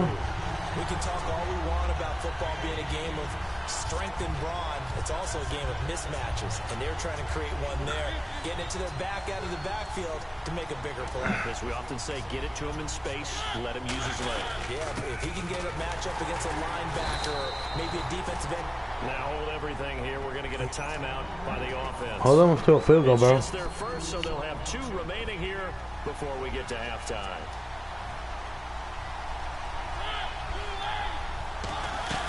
They'll run it again with Henry. And he'll get it down this time to the 17. It'll be a gain of 11, and that'll bring up a 3rd and 1. And now they're in the hurry up. Look, the first down marker is out there, but sometimes it's hard to find for an offense when they're in a long yardage situation, which usually means throw the football. In this case, they went against the tendency and ran it, and boy, the reward was there. A big, big pickup, and guess what? It's now 3rd and very short in order to try and pick up a first down. First down, Mariota under a heavy rush, and down he goes. Now whistles come in. We're going to get a timeout here by the offense. So that means they're down to 1 remaining here as we head toward halftime. Mariota now on 2nd down. And this is complete. It's Allen. And eventually stopped just shy of the goal line right around the 2. That one goes for 16 yards. It sets him up 1st and goal. And this seemingly endless drive continues.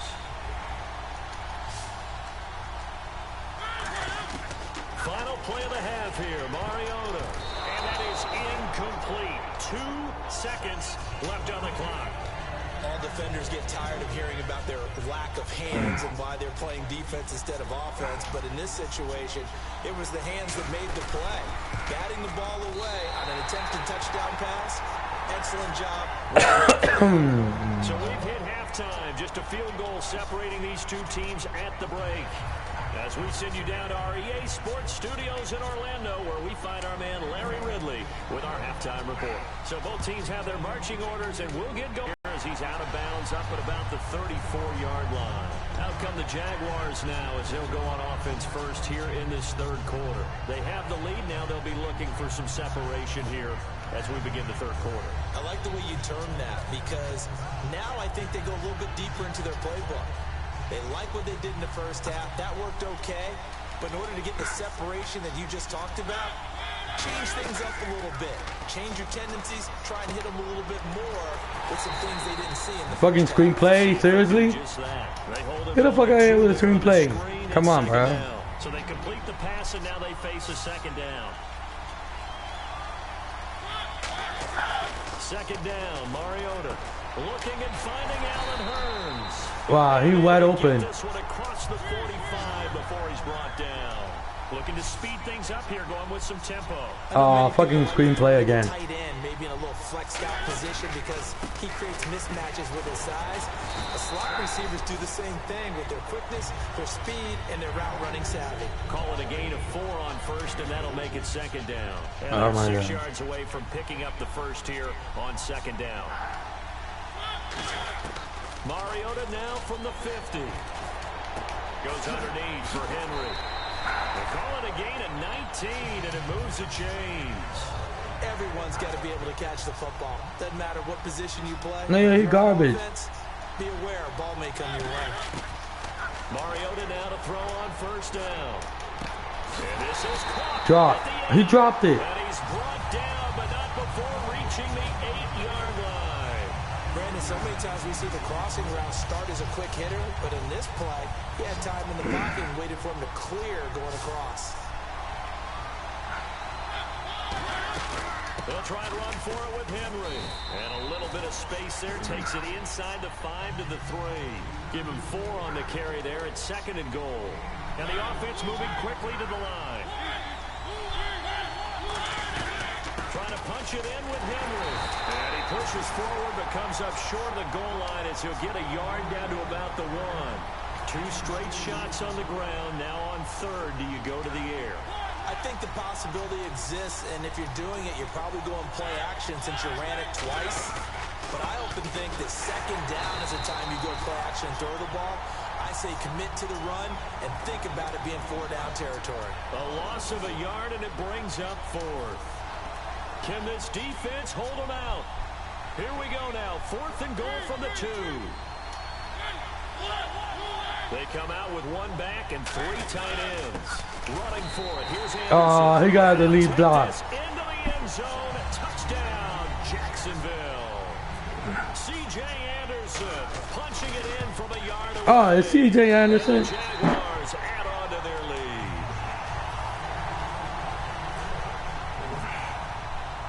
Here's the Jaguar kick team now as they run up and send this one away. And a fair catch signaled for and taken successfully.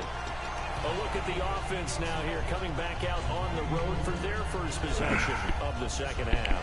They're down in this game. A chance for the offense, though, to put something on the board, get some momentum here in half 2. Come on. Try and get things kick-started for them. And you know at the half, they discussed how they were going to get that done. This is where scripting comes into play a lot of the time. How many plays do you script coming out of this? Most of the time in the first half, you're scripting 12 to 16. I think in the second half, you're really scripting more like 8 to 10. Kind of a starter or an opener, whatever terminology they use. Just something to get you off to a quick start. Now a play fake here on first down.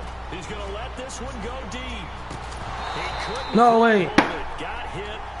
Ball He didn't get hit. Incomplete. Oh my God. Well, they haven't had a whole lot of success in the passing game here. Now in the second half, he's thinking, I guess maybe just take a shot deep. I think you're right. Almost looking for a bailout, isn't he? Can my receiver go up and make a big play for me? Can I? And he is into the end zone for a Cowboy touchdown. A big play there. 52 yards. And the Cowboys draw a bit closer.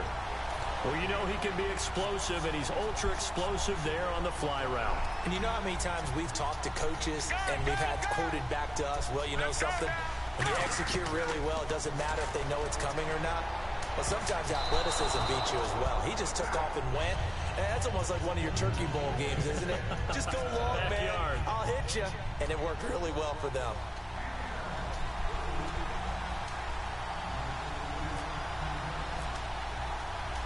after the touchdown. Here's Santos to kick this one away. This is taken near the 13. And it's a pretty good return here as he'll get it up to the 29-yard line. And out now comes Jacksonville as they get ready to go. Good drive last time. Really effective passing the football. Do you maybe mix it up, now go to the ground game and surprise the defense a little bit? I would anticipate... No, he's not going to surprise me. He's going to still run a screenplay. Necessarily just absolutely go in the opposite direction. They're doing so well throwing the ball. Yeah, why? I wouldn't change it. That's why I would never use fucking coach suggestion.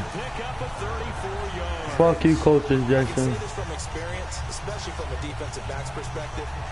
There's not many things more terrifying than a toss sweep or a pitch play and all that beef out in front of the runner. Yeah, I had an old coach say 3 words on those plays, toss or pitch. Set the edge. Heard him over and over. A lot of times they roll the edge, and when they do that, that's why you can go for a long way. 9 yards is the pick up there, and they'll have a 2nd and 1. And this should be the final play before the quarter ends. Back now here on EA Sports. It's Jaguar football here, and they'll look to extend their lead as we begin quarter number 4. Just 1 yard. Oh my God, here we go. Possible run anticipation. Here's the D-line sandwiches together. A 20th carry now for Derrick Henry. The gain of 4 that time as the drive continues. He is running. People want to run the football. This is where every back in the league is supposed to do exactly what we just saw there. Pick up the first down. Mariota now. Wide open. It's Allen. What? And brought down, but not before they get it inside the 10 to the 7.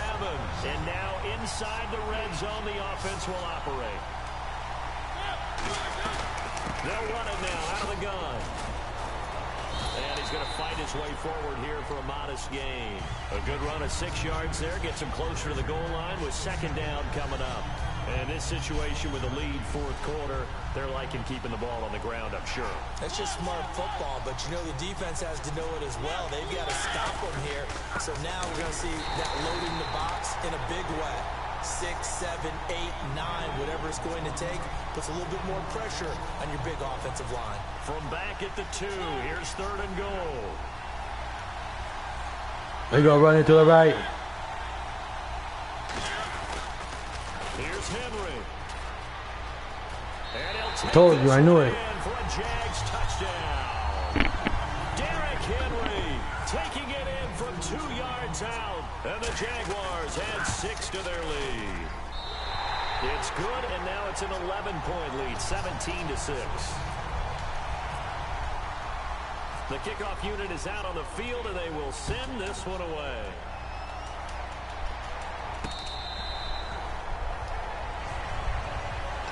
And now Dallas gets set to take the field. And they're going to need another score. Got one last time, but still down here.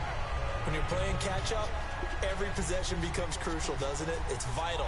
Get back out on the field, punch in the end zone again. They know it's not easy, but what they do have going for them, they did score the last time. They think they've got a good formula working. No way. Get the fuck out of here. Well, now you're just saying to yourself, okay, give up a score last time. What adjustments do we need to make to slow them down now and get the ball back for our own offense? Is it more pressure? Is it more zone? What do they have to do? They're trying to figure that out themselves. We'll see if they can figure that out right here. He's going to let it go again. And he knocks the ball away. And Oh, see something else. incomplete. Am I real? Air it out a little bit on that play. Take a shot. They trying to go double coverage on me. Able to get a hand in and tip it away.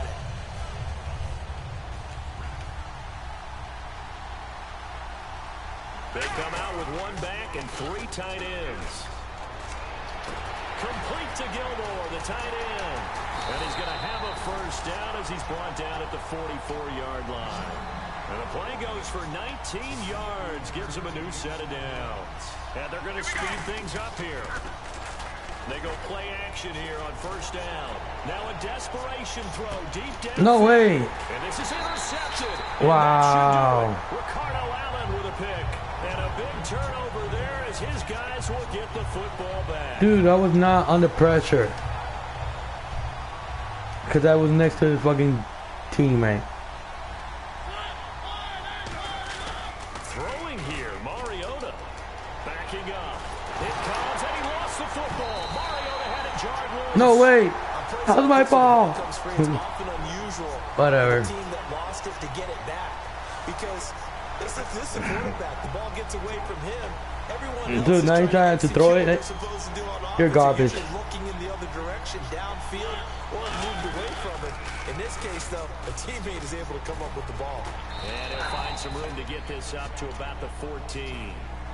And now a timeout called by the Cowboys defense. It's just their first. They've got 2 more to use here in the final stages. So second down was a run play. Now let's see what they do on third. It's a run play, bro. It's a run play. Here for Mariota. Deep drop. And No. this is going to be incomplete. Please. His tight end, Dwayne Allen, the intended receiver. And it's 4th down.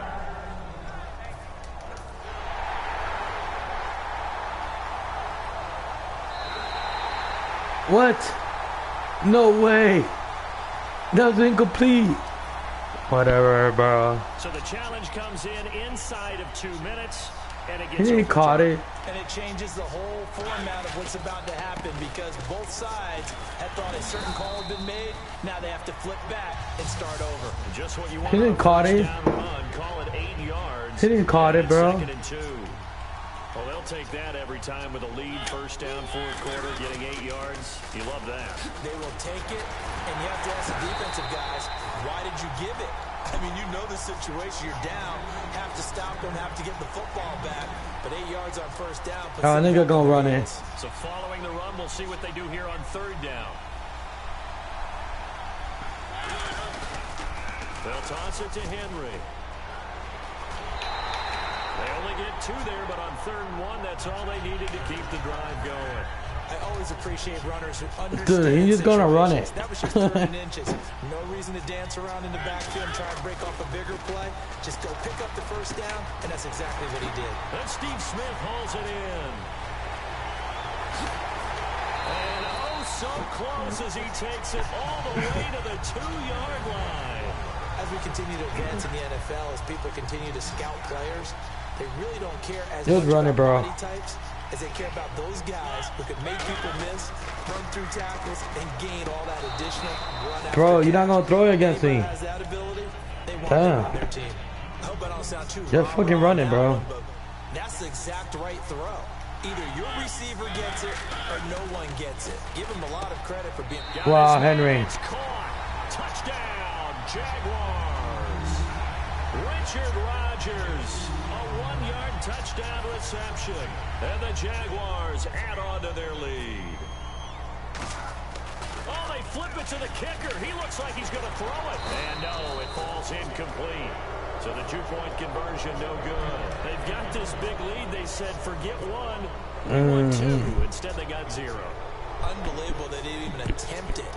From the 15-yard line, what are they thinking? Now a hit and a loose football. So a teammate picking him up there, that was nearly disaster. And the way that you coach these things, you want to make sure you have eyes towards the return guy, because you want to make sure that the catch is secure. And a lot of teams do that. They have at least one guy. Okay, you're responsible for making sure he secures the catch. He's not always the one that makes the recovery, but he can always sound out the alarm. Hey, ball's on the ground. We've got to get it back. And this will likely be the last play and wrap things up. They come out with 1 back and 3 tight ends. And he'll be hit from behind and taken down. Well, partner, even though my phone alarm failed me this morning and missed our AM workout, we still made it through this thing together, didn't we? Well, you always know I need extra workouts just to keep up with it, so it doesn't matter. But thanks for sharing a booth, and thanks for being our quarterback. Yeah, you're the quarterback. Always a pleasure, my friend.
just want any match. When you know your opponent is a habitual rule breaker, you know those people. The people rules were meant for, like Dean Ambrose. I made sure the stipulation was if he gets disqualified at Extreme Rules, he will lose his title. And if you don't think that can happen, watch this. And this was last week on Monday Night Raw, the Raw debut of Elias Samson against the Intercontinental Champion Dean Ambrose. Now, The Miz enjoyed his commentary, but he headed to the ring, and Corey, there wasn't method to the Miz's madness. Miz knows what's at stake in Extreme Rules. If Ambrose gets disqualified, he loses the title. Has been disqualified. Therefore, your winner of this match, Elias Samson. Brilliant maneuver by The Miz, and the sore loser Dean Ambrose attempted to attack the A-lister. But thankfully, Samson would have stopped the thing.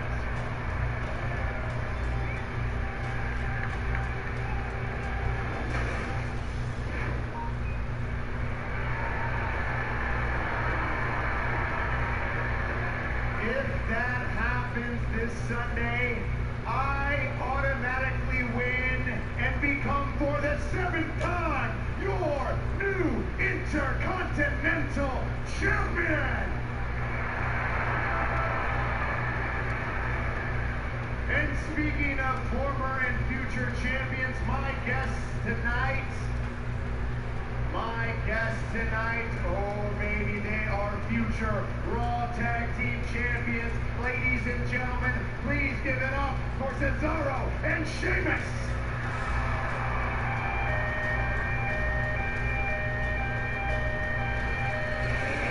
And these are the two men who hope to win the tag team titles Sunday at Extreme Rules with the Hardy Boys. I'm really interested in this interview right here because Cesaro and Sheamus, these guys have a whole lot to gain, not just the win. We're talking about history.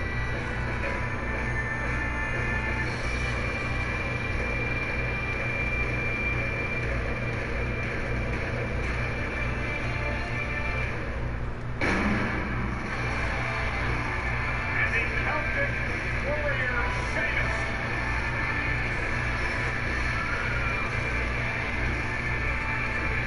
Tag team that took a while to find their groove, but Sheamus and Cesaro are now firmly on the same page and have been incredibly dangerous. And last week on Monday Night Raw, Matt Hardy beat Sheamus in a one-on-one matchup, which allowed the Hardy Boys to pick the stipulation for the tag team title match Sunday at Extreme Rules.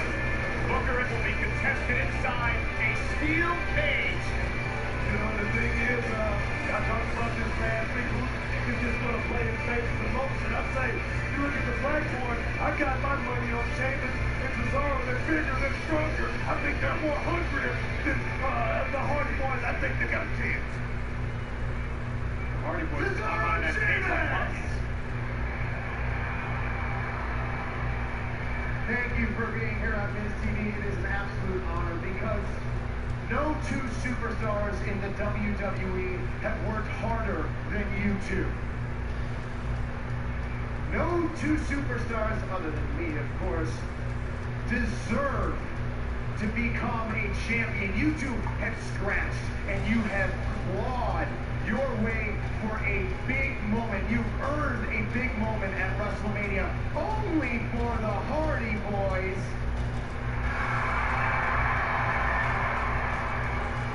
to show up unannounced, get handed an opportunity, and steal your spotlight. Yeah, you know, it really is a shameful thing. That is Cesaro, you know, but the biggest shame in this whole thing is the fact that all these people turned their back on my best friend Cesaro when the Hardy Boys showed up. I mean, like, what?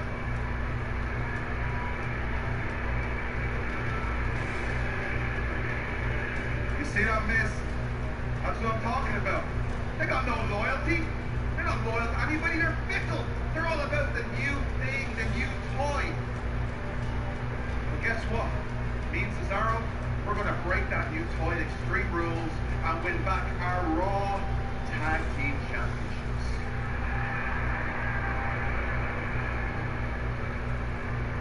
You know, you guys are so much like me because you guys have been victimized by all these people. They don't see the greatness that is in this ring.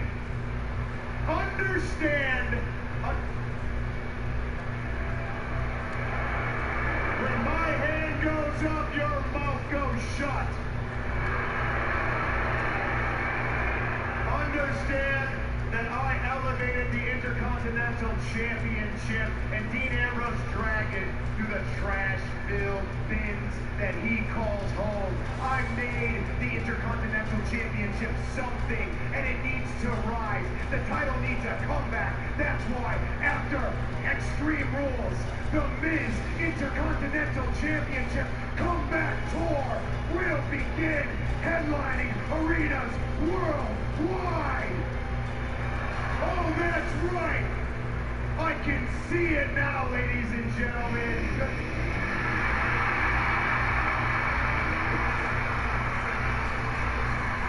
And there is the Intercontinental Champion. Who's the little life? This is classic Dean Ambrose interrupting the Miz, sticking his nose where it doesn't belong. The Miz just put himself up. He got two great guests out here. He's supposed to be talking about a tag team match. I was talking about history, talking about the Hardy Boys. You kidding me, right? I was enjoying the Miz's A-list journalism skills.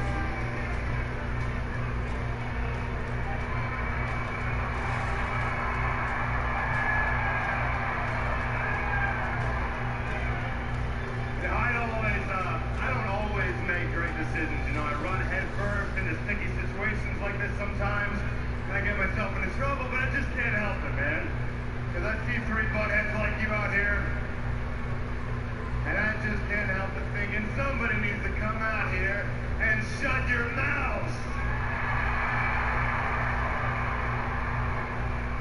Oh, would you like Dean Ambrose to shut my mouth?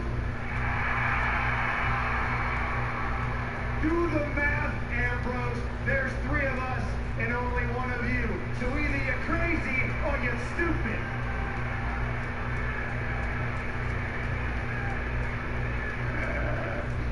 Well, you can call me crazy if you want, but one thing I am not is stupid. What's he gonna do? Put that... Oh, I brought some backup! The tag team champions, Matt and Jeff Hardy. We got a moment here, guys. Things are even. And the Hardy Boys and Ambrose have come to play. Dean Ambrose is different. He's eccentric, but he's definitely not stupid. And Miz left Sheamus and Cesaro high and dry. He retreated quickly. And now Sheamus and Cesaro kicked out of the ring.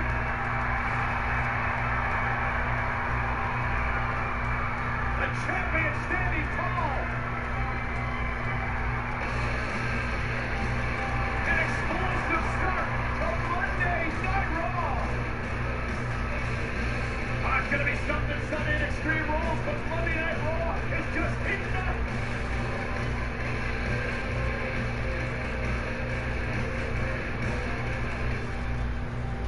It's a battle that could change the course of the new era forever. Extreme Rules, first time ever. We're going to have an Extreme Rules fatal five-way match. A historic match to determine who will face Brock Lesnar for the Universal Championship. Will it be Seth Rollins, Samoa Joe, Finn Balor, Bray Wyatt, or Roman Reigns? Who's the favorite? Every man for himself. Everybody has an opportunity. WWE Extreme Rules pay-per-view live this Sunday on WWE Network. Go to WWENetwork.com and sign up now to start your 30-day free trial, including Extreme Rules and Money in the Bank. Darcy is exhausted. If you're back, Darcy, we're sorry. But Darcy is exhausted because Little Caesars uses animal mozzarella and with Mr. Cheese, which means she's got no training to do.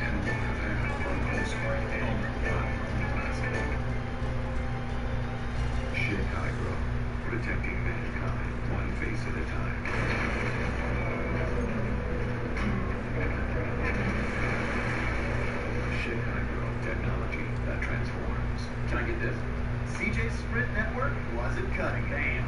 What? That's why he switched to Metro PCS. And now he's on a network that's faster than Sprint. Get 2 free Samsung Galaxy phones. Metro PCS. Wireless. Figured out. Available on iTunes. And the truck is still here. We've come to take over the city. Computer, this happens never. Catch your greatest enemy. Superman is my greatest enemy. Superman's not a bad guy. He's important reality to read PG. Subway $6 footlong sub of the day. Big on taste, small on price.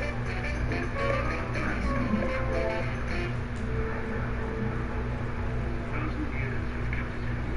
The secret is to transform us. You push that, and then push right back. Go! I'll stay and I'll fight them. Down there.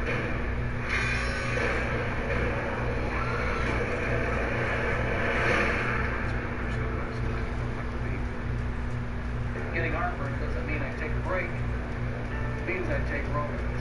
Rolaids goes to work instantly, neutralizing 44% more acids and towns for fast, powerful relief of your worst heartburn.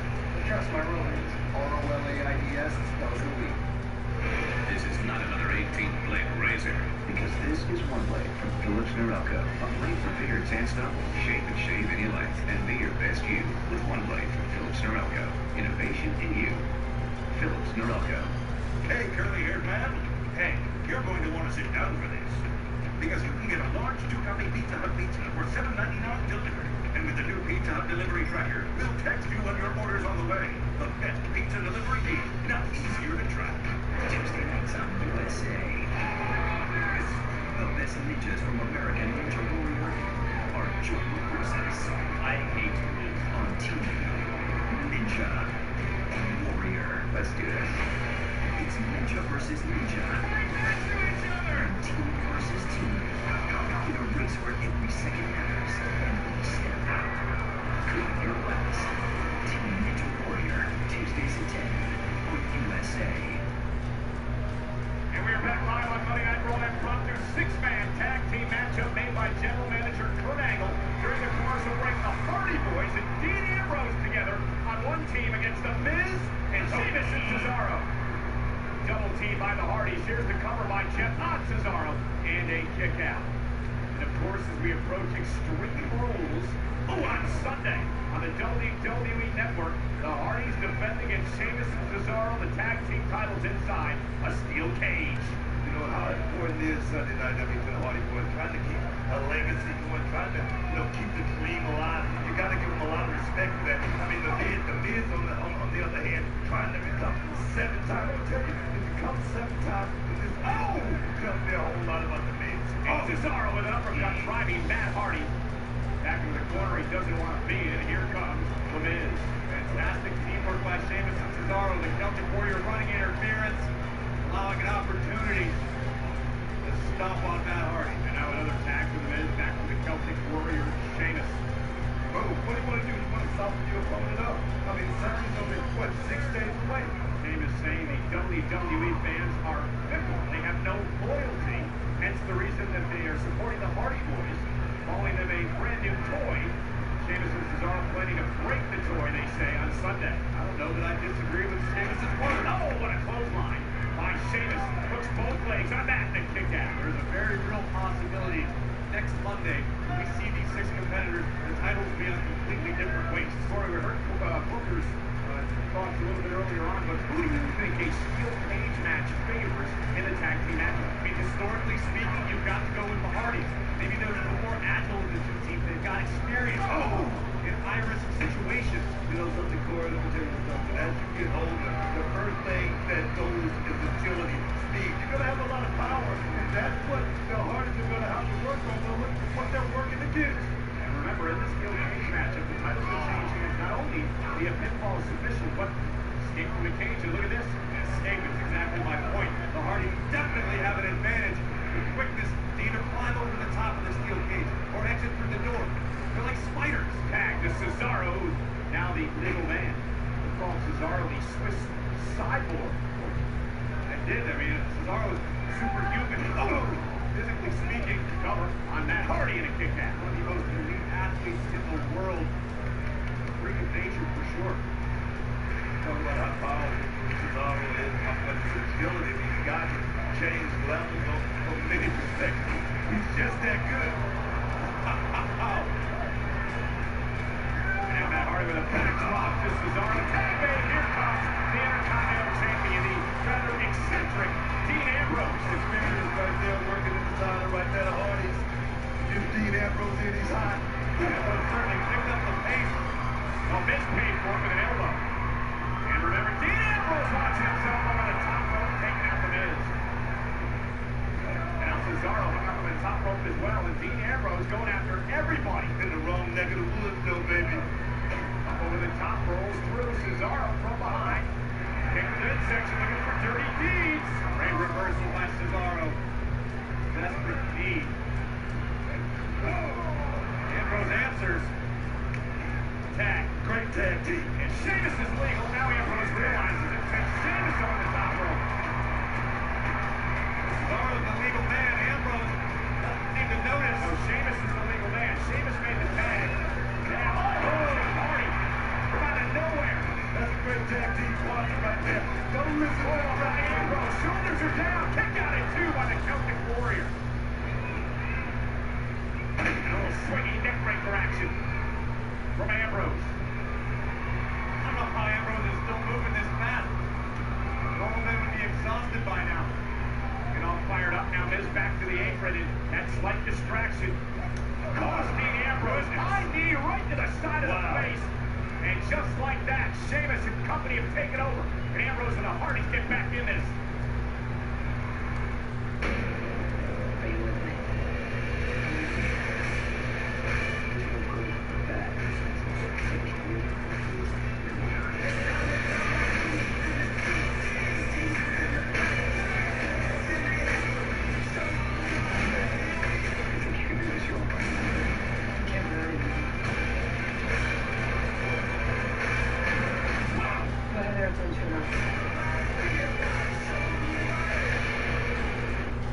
Graduation. Time for parents to beam with pride as youngsters embark on a swell future. All but one, that is. You see, Billy thought it would be neat to try Taco Bell's new bold three-season bacon chicken chips dipped in a seared side of nacho cheese sauce. By graduating to these crispy triangles of temptation, the only diploma Billy would receive is a master's degree in being hooked. Actually, it's a bachelor's of fine arts, that means it's wrong. Please. Brought to you by the Council for Eating Fried Chicken the same way you always have, and not Taco Bell.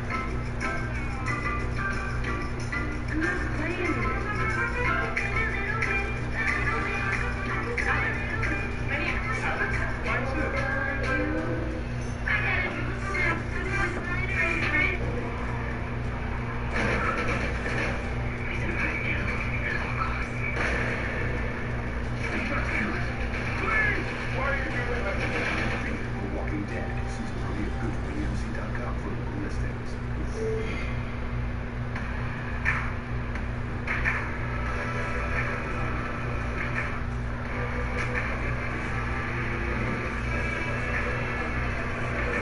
Live Truth or Dare is back. Chicago, protecting mankind, one face at a time.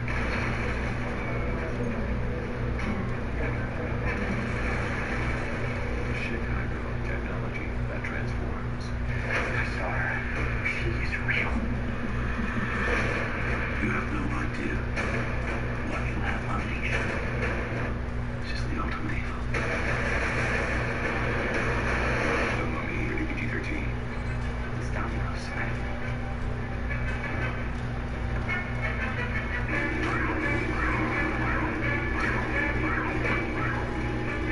Looking for this? Yeah. Order a tractor pizza with Domino's Tracker. Now playing exclusively on DirecTV Cinema. I am the headhunter, the purest of all the salesmen. I'll announce the new general manager the first of the year. One of you will get a job. Cancer is not a negotiation. You're having a difficult time hanging on to clients. Family is tough to figure it out. You closing a deal without me? Should I be worried? No. Everything I need, I already have. A family man, now playing exclusively on DirecTV Cinema. Buy now and watch it first on DirecTV Cinema. You have no idea what's coming.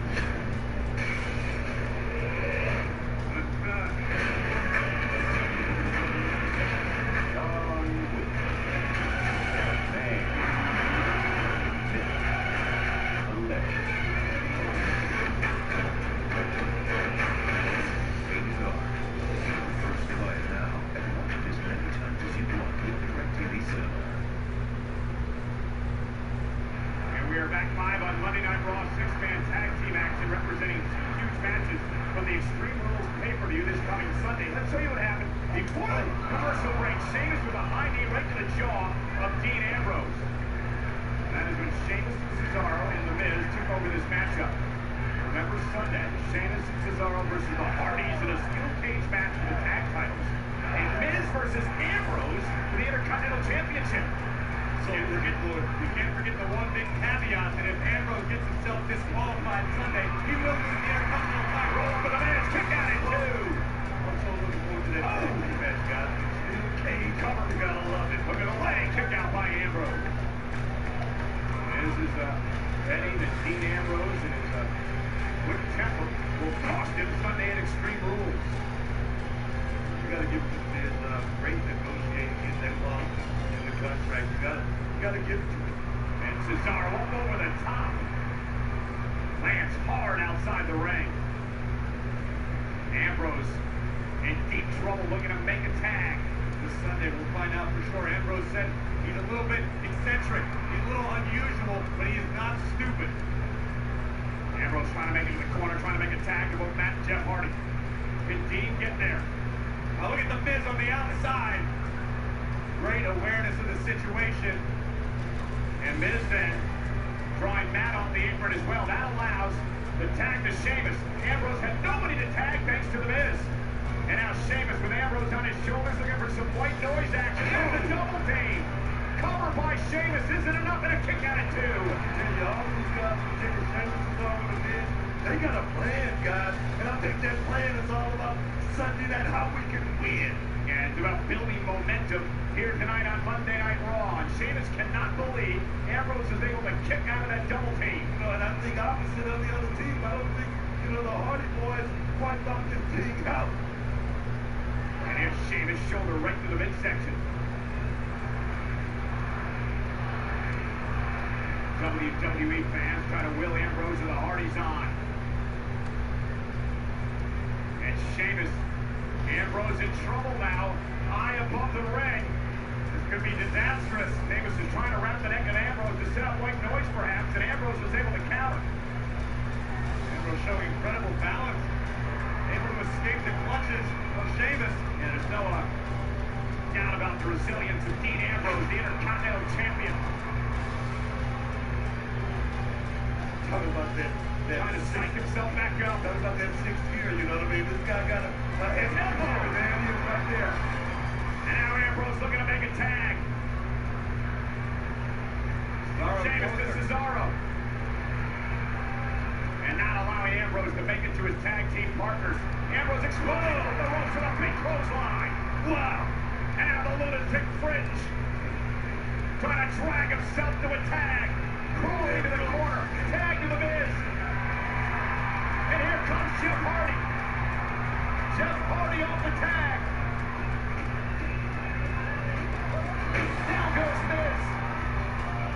Inverted atomic drop. Vintage Jeff Hardy. There he is right there. Dropkick for good measure. And Miz trying to fight out of this. Went to the twist of fate. Miz able to counter. Tag made by Matt.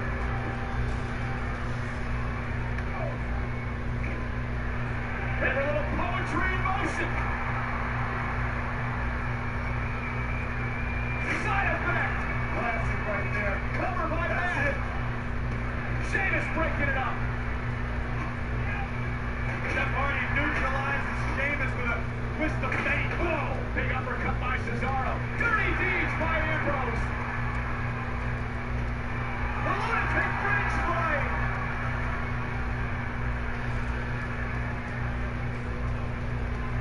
Hardy looking for another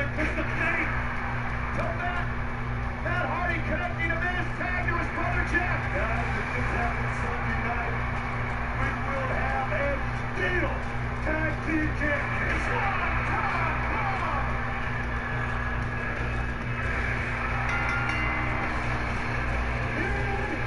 Here comes the champion, Dean Ambrose, and the Raw Tag Team Champions, the Hardy Boys. Incredible six-man tag team action.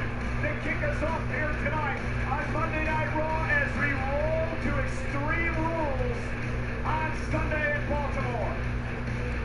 And if this is just a taste of the action we're going to get at Extreme Rules, I cannot wait for Sunday as we take another look at Matt Hardy delivering a twist of fate to The Miz. And this will set up the tag to his brother Jeff.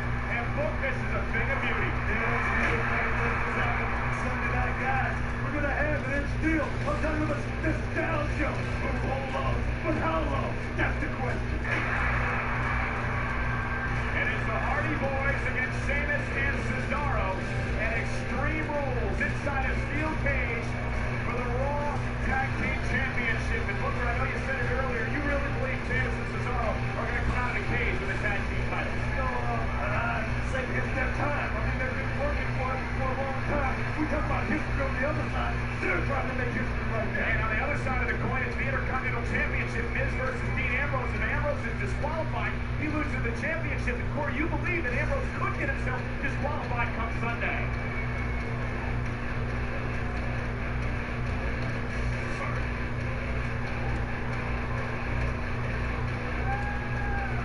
Well, anyhow, with Extreme Rules coming on Sunday, we have plenty more to come tonight here on Monday Night Raw, including an appearance by the Raw Women's Champion, Alexa Bliss. Apparently, she's been doing some research. She claims that Bayley can't get Extreme, and she says she's going to show us proof tonight with Bayley. This is your life.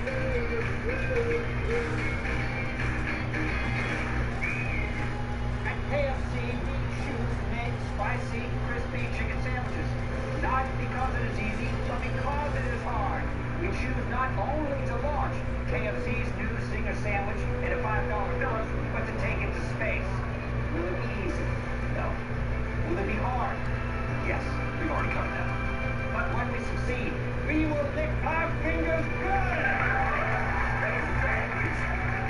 Try the Stinger sandwich before it goes to space.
Introducing an all-new crossover, Toyota C-HR.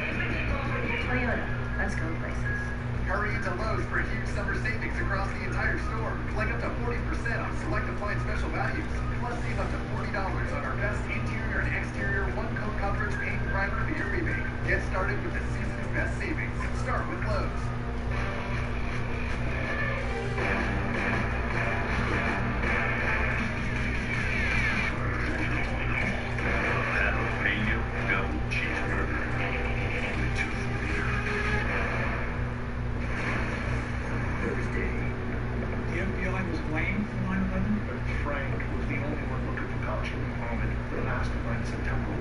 We have an indictment. And one day they came in and say he disappeared. Inside the FBI in New York, 2-hour season finale, Thursday at 10 on USA.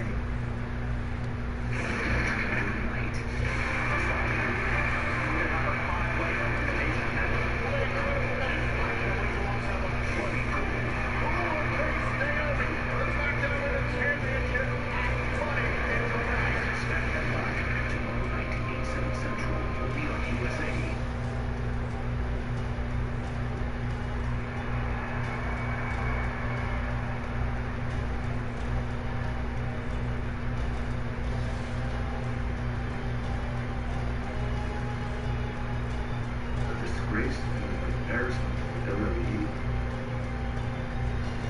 Besmirch my status as an Olympic gold medalist. Was this some kind of joke? Sure, I wish it was, but it looks serious. Look, I'm on your side. I love the job you're doing as general manager of Raw. You have this place running like a well-oiled machine. And I would hate for anything to come along to throw a wrench in it. How'd you get this? I don't know what it is about me. People tell me things. And I just wanted to give you a heads up about the information that I have. I want to let you know, Kurt, that if I can help in any way, I will. Appreciate it. If this is true, it'll ruin me.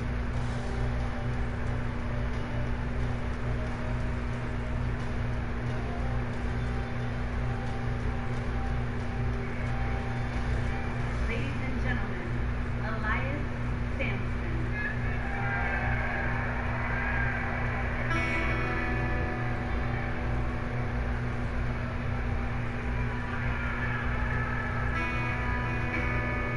Like no man, my name is home.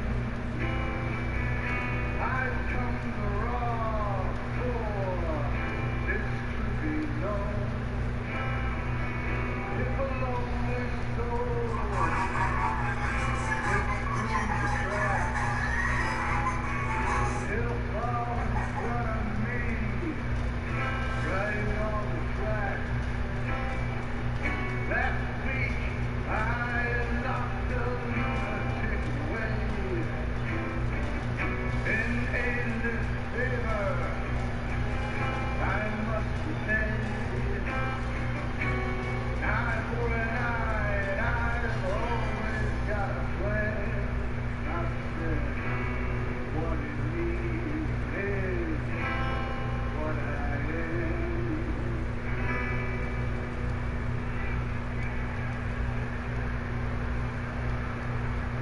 Interesting song by Elias Sampson as he's set to go on one-on-one with Zach Evans here tonight. Booker, what a Raw debut by Elias Sampson last week. I mean, forget about the fact that The Miz got involved. Very impressive against Dean Ambrose. Definitely something to, cash in on, know that you have arrived. It's got to be on a high after last week. And, listening to another one of those sad ballads lets me know this is a gunslinger. He's going to go out here and just let it loose on this kid right here. Let's see what Sampson's got tonight as he starts things off with a knee to the midsection. Looks like he has all the tools, but very powerful young man. Very agile as well in his days in NXT. And look at Sampson now, the power as he continues. The old Zach Evans. If you look at last week, this kid right here, Sampson, he was holding his own in there against Dean Ambrose. Mind the Miz, I mean, he could have went out there and got a big win without the Miz stepping off. This guy could be the next big thing here in WWE. Evans is trying to fight back, and Sampson fell that rally with a headbutt and followed up with a clothesline. Talking about a mean southpaw clothesline at that. You don't see that too often. A very aggressive young man. And notice what you saw him tonight. Already punches. And look at him go. Referee trying to back Sampson off. Very aggressive Sampson. Evans, oh man. Wow.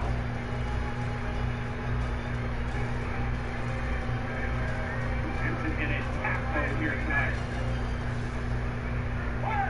Oh! Very nasty individual. You know what this is right here, Paul? What's that? The message that everyone in that locker room, all the superstars on the roster. I mean, it's a new guy in town. He's looking for a fight. He's looking to come up. He's looking to become a contender here on Monday Night Raw. If he keeps this up, he may well be. Elias Sampson, look at he just destroyed Zach Evans. Twisting Evans' body around the ring post. Torturing Evans here. You know, this has nothing to do with competition right here, Cole. This is what I call just straight up mugging. A little statement sent it back to the locker room. Smile on his face. Evans just, I don't think he has any clue where he's at. This kid's right hand. This kid's good.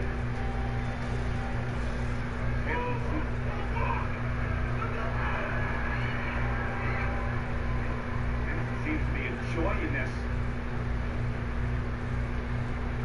There's a swinging neck breaker, planting Evans face first.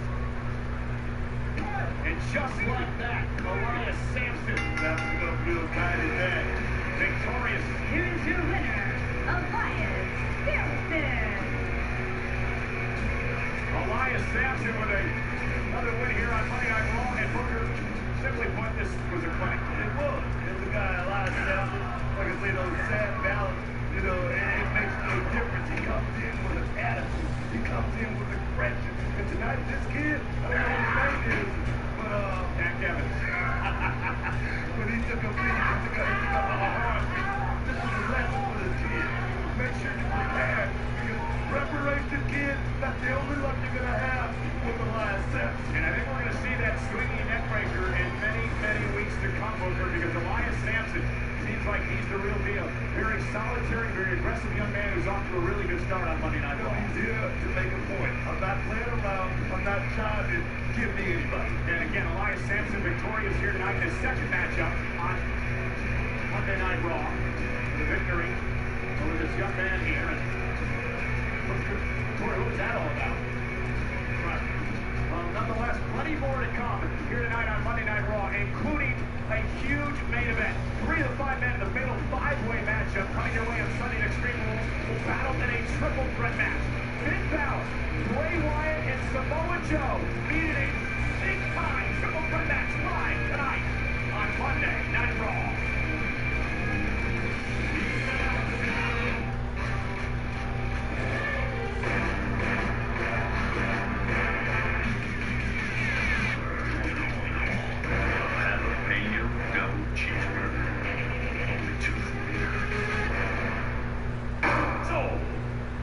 Next up for auction, we have the Miller family, the kids, social security numbers, the mother's maiden name. Let's start the bidding up at $200. Your information could be out there, just waiting to be auctioned off on the dark web. But now there's Experian. We monitor the dark web globally and let you instantly protect your Experian credit file from identity thieves. Plus, get up to $1 million in identity theft insurance. Try Experian free for 30 days at Experian.com/protect. Remember 2007? Smartphone? OMG. 10 years later, nothing's really changed. It's time to snap out of it. Hello, Moto. Snap on a JBL speaker. Put a 70-inch screen on a wall. Get a 10 times optical zoom. Get excited, world. Hello, Moto. Moto is here. The Moto Z with Moto Mods. So, what do you think? No.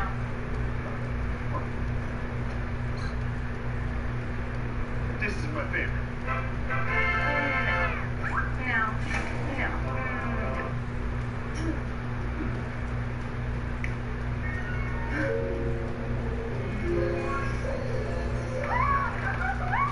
Close one. Let's find about a hard market. Flavor fun, play.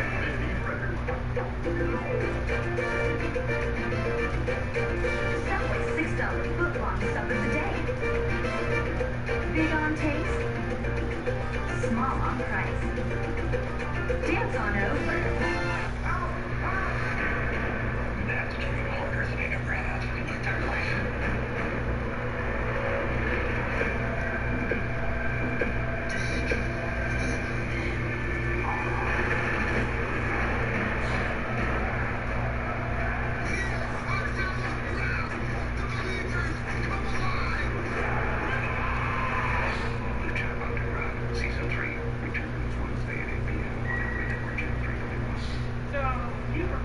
someone doing something that you love? Like what? Traveling, that would be kind of romantic. Rock climbing, playing golf, but that never happens. So because if you're a match, check out these new events. Slam. Match has events? Match has events. They have line dancing. Yep. Golf, that's impressive. Gallery tour, that's pretty cool. Bungee jumping? Really? You're a bungee jump? I haven't, but now would be a good time to start. Match. Better ways to make a real connection with certain